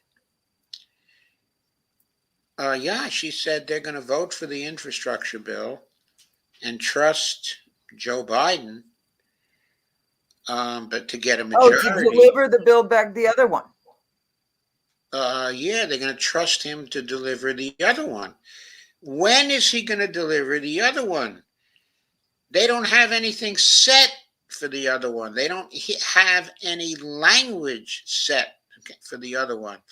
So you're telling me that sometime in December, when Christmas is approaching and Sinema and Manchin have gotten everything they want, that he's going to get their votes to pass the BBBA? I don't think so. I don't think that's going to happen. Steve says, at the Gravel Institute, Democrats do not actually make people's lives tangibly better in the next few months. Republicans will win in 2022. Biden will accomplish nothing, and Donald Trump will win in 2024. Well, and Gostart says, Gary Black said that GOP rival Herschel Walker's history of violence against women should disqualify him from being a U.S. Senator. At Carmen Muniz. Carmen says, that gives me a little hope, Gostart, but why is he leading then, unless, of course, that's simply propaganda? Well, both could be true. It could be propaganda. But he also could be leading because people don't care about that. There are probably many people in Georgia who don't care about violence against women. And Carmen says, Kyle, watch this show every night. You'll automatically learn so much in all political and economic areas. Have a pleasant night. Gostart says, at Representative Jayapal just went on TV to say progressives are going to fold and vote on corporate-backed BIF without passing the BBB, and with Manchin saying that he might never vote for BBB. So, yeah, in other words, no one is ever going to trust what Jayapal has to say. She's got to know that at this point she's blown all her credibility when she goes back to negotiating in the future for anything, she'll be totally powerless because nobody will believe what she says. They will always believe that she's just going to fold. And when she tries to run again, and the progressive try to run again on what they've done, that's going to be totally fruitless because nobody is going to believe that they did great. They're now going to try to sell us on how great the $1.8 trillion bill that doesn't even have enough support to pass right now. They're going to try to sell us on how great that is for the next 2 or 3 months while Manchin and Sinema say, no, we're not going to vote for that. Manchin and Sinema need this infrastructure bill to pass. That's the one their donors want. There's $600 billion in there for their donors. That's what they want. If you don't refuse to pass that bill, you're giving up the reconciliation bill. In the end, it'll be trimmed to a $600 billion bill or an $800 billion bill that contains very, very little of what was promised. It is a ridiculous negotiating strategy. What the hell is she afraid of? What the hell are the progressives afraid of? They've already cut the heart out of that bill. They should have immediately gone back to $6 trillion and started anew. Started the whole negotiation anew. They shouldn't even have gone back to 3.5 trillion. They should have gone back to 6 trillion or 7 trillion or 10 trillion and said, screw you, we're not playing this game anymore. We're not playing this game. Either we get what we want or nothing passes. We've got 50 people in the House that say that. You're not going to get past us 50 people. I think they're too afraid of the Oval. What's the Oval going to do? What is the Oval going to do? Fail to back Ocasio-Cortez? Are they going to fail to back Ilhan Omar and Rashida Tlaib? They already are. They already are failing to back them. What can they do to them? What can the Oval do to them? The Oval can't do a damn thing. I don't know. I don't know, Joe. I think that you got a groupthink situation going on up there, and there's a hell of a lot more to this than meets the eye. But I'll tell you what, from what I'm looking at from Jayapal, I'm sure they'll support her to be speaker.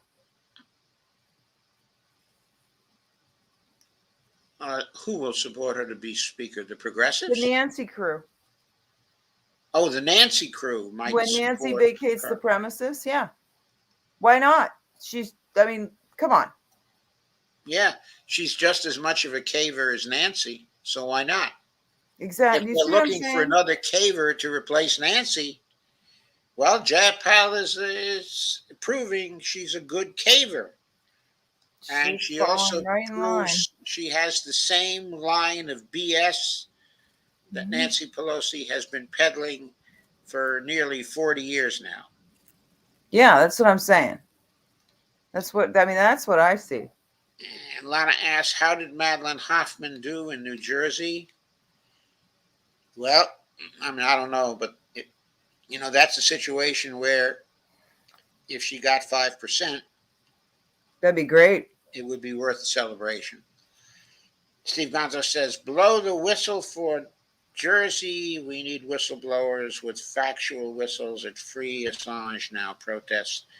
I've gotten some to do it at past events, but not lately. It's very impactful, in my opinion.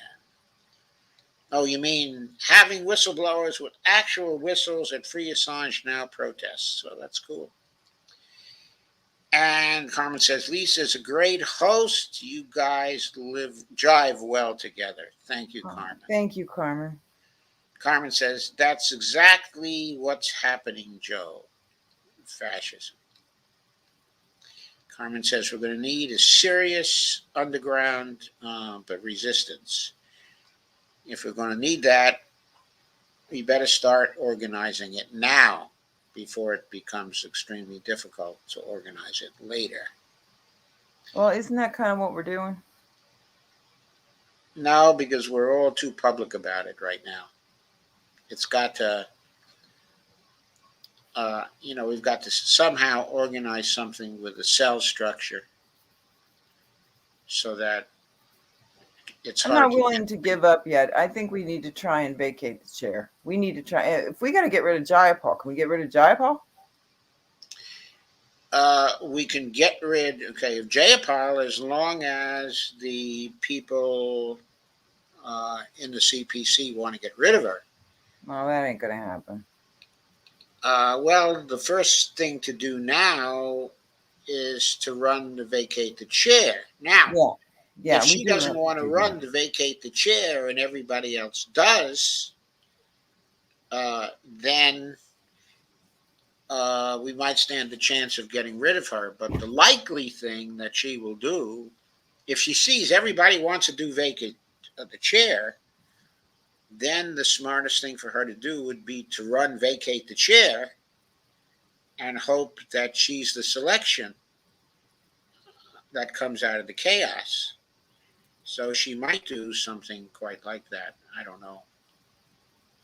Of course, if she does that, then the objective of vacate the chair would not be achieved, because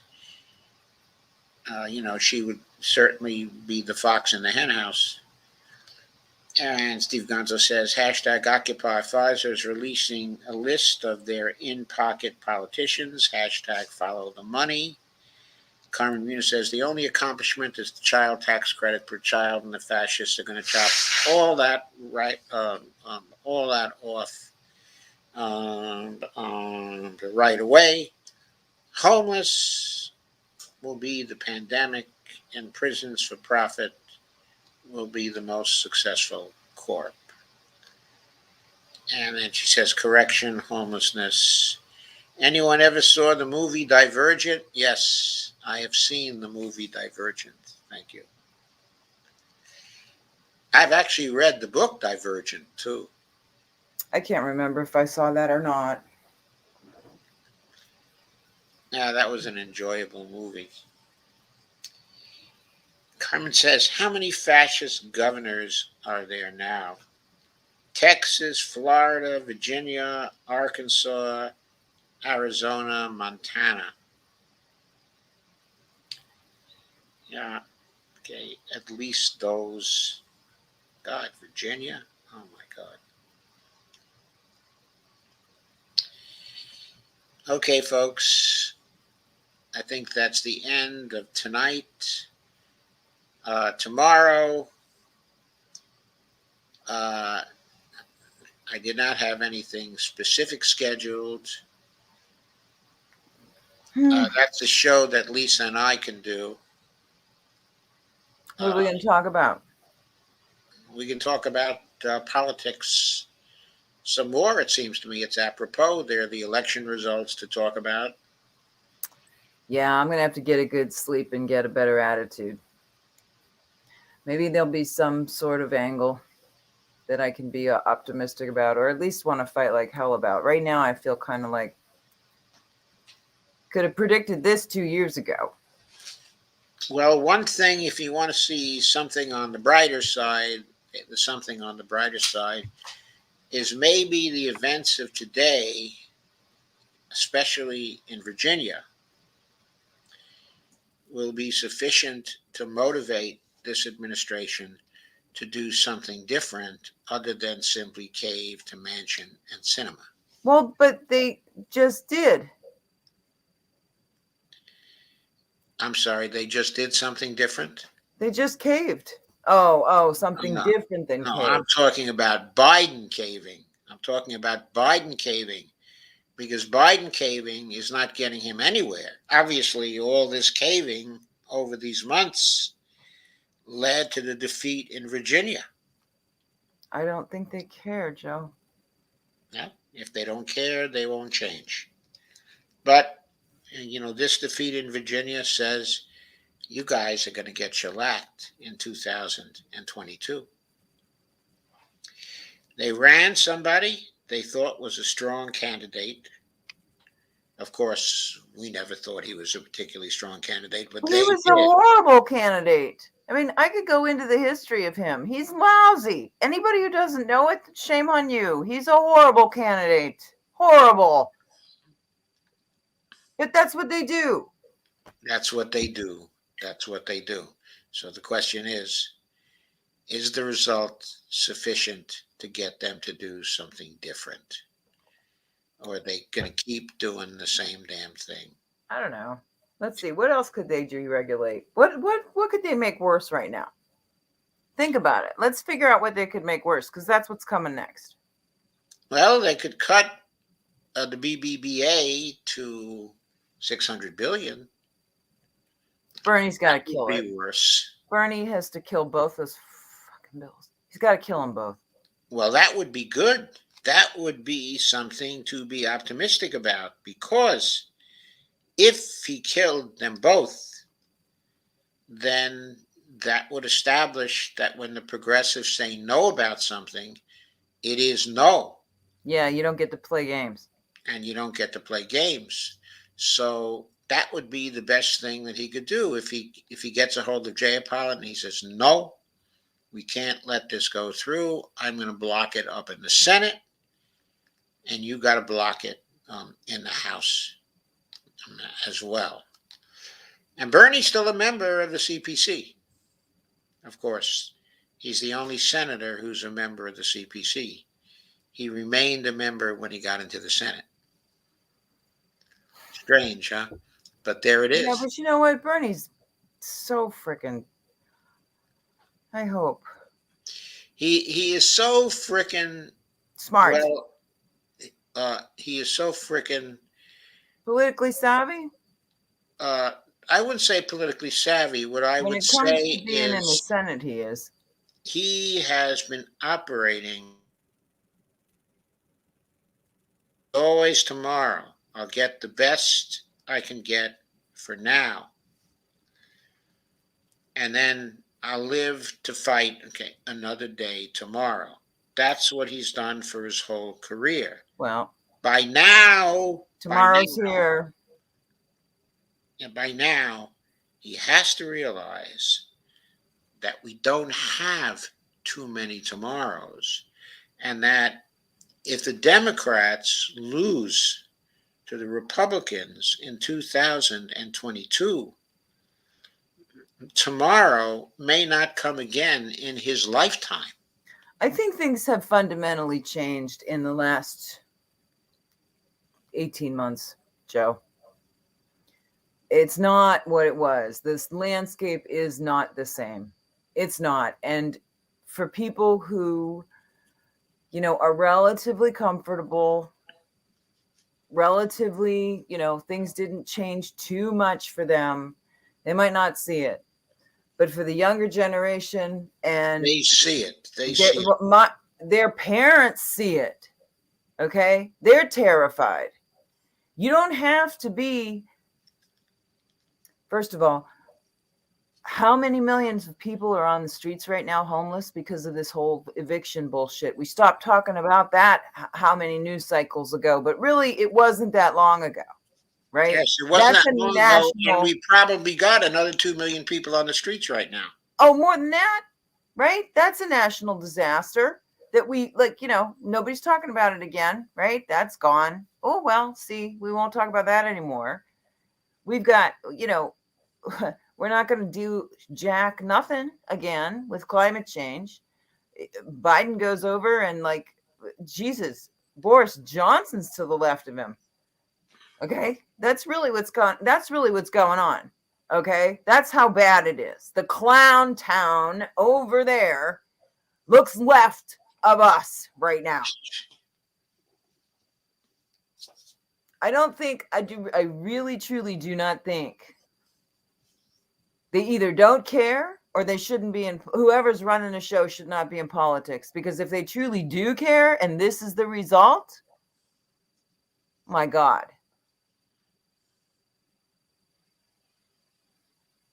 There's not enough Viagra in the world for that disaster.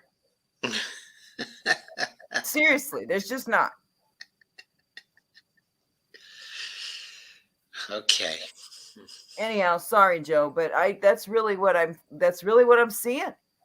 I mean, when I get people in, the boomer generation in my family calling me, talking about the fact that everybody that they're talking to, younger than them, my age or younger, right? They're all saying they're not voting. They're done.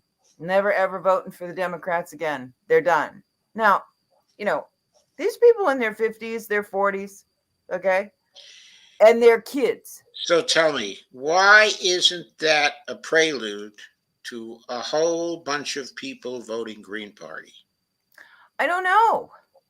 Except for maybe because they can't get on the ballot or stay on the ballot. I mean, I get it, but I don't the get Green it. Party is going to be on the ballot in many states. In other words, they're going to be on the ballot in 40 to 45 states. I don't know if people just don't pay that much. I don't know, Joe. I mean, we know what's going on with this because this is kind of like something that we love to do. And everybody out here who's an activist that hangs out with us, they're paying attention too. But when you get into average America, it's not like that. Yep. That's true. But we got to do something. Yep. And we got to do something fast because we don't have a lot of time left. Okay, I think the die will be cast over the next 3 or 4 months. They think Greens are communists, really? Huh? This is the other thing about generations and just people's takes on stuff when it comes to economic influences on and what do I want to say? Economic philosophy and their influences on a state government, right? It is not monolithic. It never was monolithic, right? You have influences you can have Marxist influences, you can have communist influences, you can have socialist influences, you can have capitalist influences. They're influences.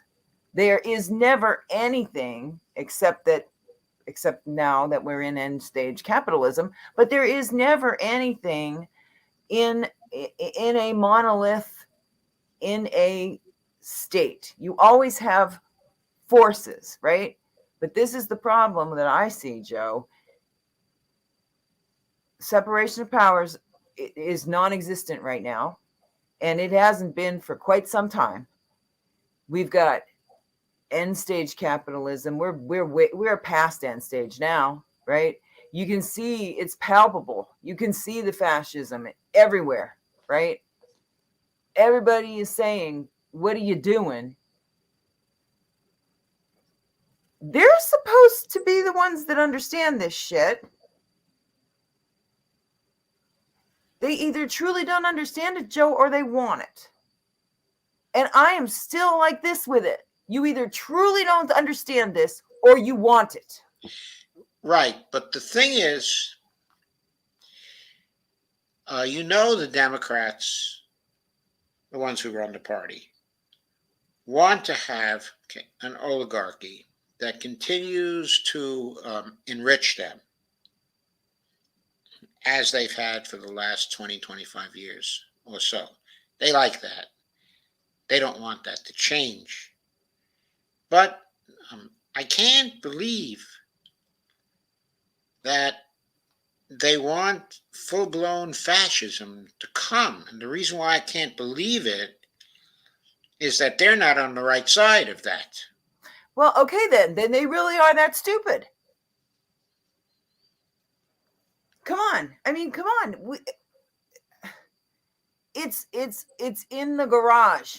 It's coming up the basement stairs, right? It's about to bust into the kitchen and it's going to be all over. And they don't see it? Evidently not. Evidently not. David Sirota well, we ourselves have been pointing this out for weeks. But in addition, David Sirota has been writing about it now for Right. weeks David gets it too. as well. And there are a whole bunch of other people who have been echoing what David Sirota has to say by having him on their shows. So this point of Katie, view is Helper, yep. definitely getting out there. They can't see, evidently, that they're destroying any chance of democracy, that they're even destroying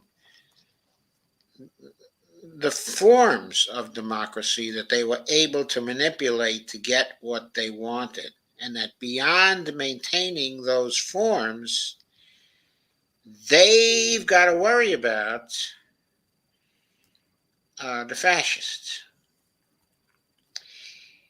And Steve Gonzo says they fundraise on losing. They love Pied Piper MAGA trummers. They fundraise on losing, but if they have utterly no chance to win, they won't be able to fundraise anymore. I mean, you can fundraise on losing, okay, if you lose by a little bit, and there's always a chance to turn things around in the next election.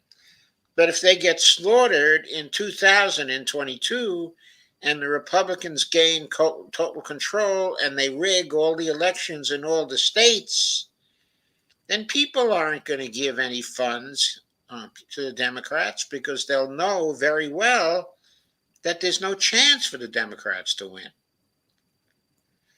Steve Gonzo says it's always a day away. Carmina says it. Even M. Garland is in cahoots with the fascists. Carmina says they think Greens are communists. I don't know enough about what's going on with Garland. I didn't watch anything. So I don't know. I don't know enough. I'm hearing whispers about Garland, a couple words here, a couple words there. I have to dig into that. What I did watch, though, was the Supreme Court's hearing arguments on the Texas abortion ban, which was actually heartening. I will say that. It was actually a heartening, whatever you want to call it. Yeah, there's an article that appeared today that I haven't had a chance to read yet, which suggesting, I guess was from The Nation, that maybe the Supreme Court is going to block the Texas abortion ban after all. Sure, sounded like it. I mean, even Kavanaugh, they were all kind of like, pfft. And then the guy that was arguing for this wasn't real savvy in a lot of ways. Some of the things that he said was sort of like, man, I would not be so brazen as to think to respond in the ways that he did. Not sarcastic, Joe. Don't get me wrong. More than that. Like, yes, I know how this is going to go. I know how to do this. He was just like, phew, wow. And Sotomayor was, if you get a chance, you should listen. She was beautiful. She was just like, so some geniuses came up with an idea to exploit a loophole. Explain that to me. I mean, she was beautiful. She was beautiful. Yeah, I don't think that loophole stands. I think it's ridiculous. Yes, I think the whole thing is ridiculous. Unconstitutional. It's just silly.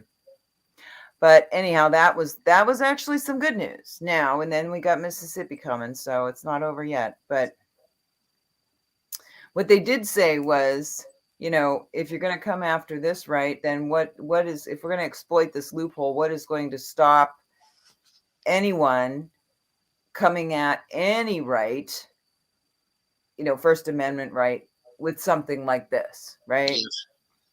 And it is stupid because they're doing it through tort, which is ridiculous because they're claiming harm. Hey, whatever. And I'm not a lawyer, and it's ridiculous to me. So, right. Okay, so I suggest we sleep on it, and we get back tomorrow with some more thinking. Carmen, I agree with you. Carmen says, I meant most people think. Communists. Yeah, go ahead. not any of us, of course. However, McCarthyism really did a good job on boomers. Sure as It hell may did. be. So did the war. Yeah. Okay, shall we adjourn then for the evening? Yeah, I'm gonna sleep. I'm gonna sleep good, and then I'll touch base with you tomorrow because we were supposed to talk like what 5 days ago. I still haven't talked to you. Okay. We got to touch back on some stuff.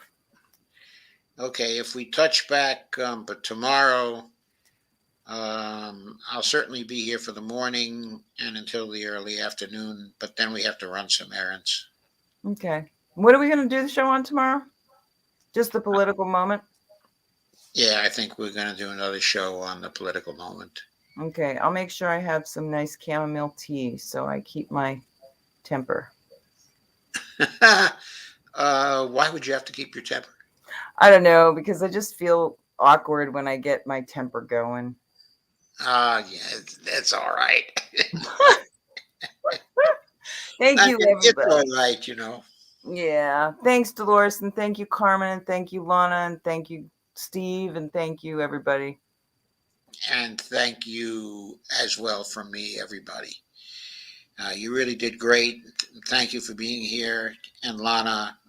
But once again, thank you for supporting the Assange protest in the Oh way. yeah. Yeah. That was really very important. Carmen says, yes, meeting adjourned. Love and hugs. Good night, Red Berets, on your pillows tonight. Yeah. Good night. Increasingly, we are Red Berets. Indeed we are. Indeed we are. Just don't talk about the Democrats being stupid. I might pull it over my face again. Okay. All right, guys. I'm gonna head out. Says we all love you too, Kay. Hey, by the way, Kay, I noticed this morning that you were on YouTube for the Assange show. Could you possibly watch our show on YouTube tomorrow so we could see what you're saying? That would be really good. So thank you, everybody, and good night. Good night. Good night, Joe. I'm going to leave. Okay, good night, Lisa.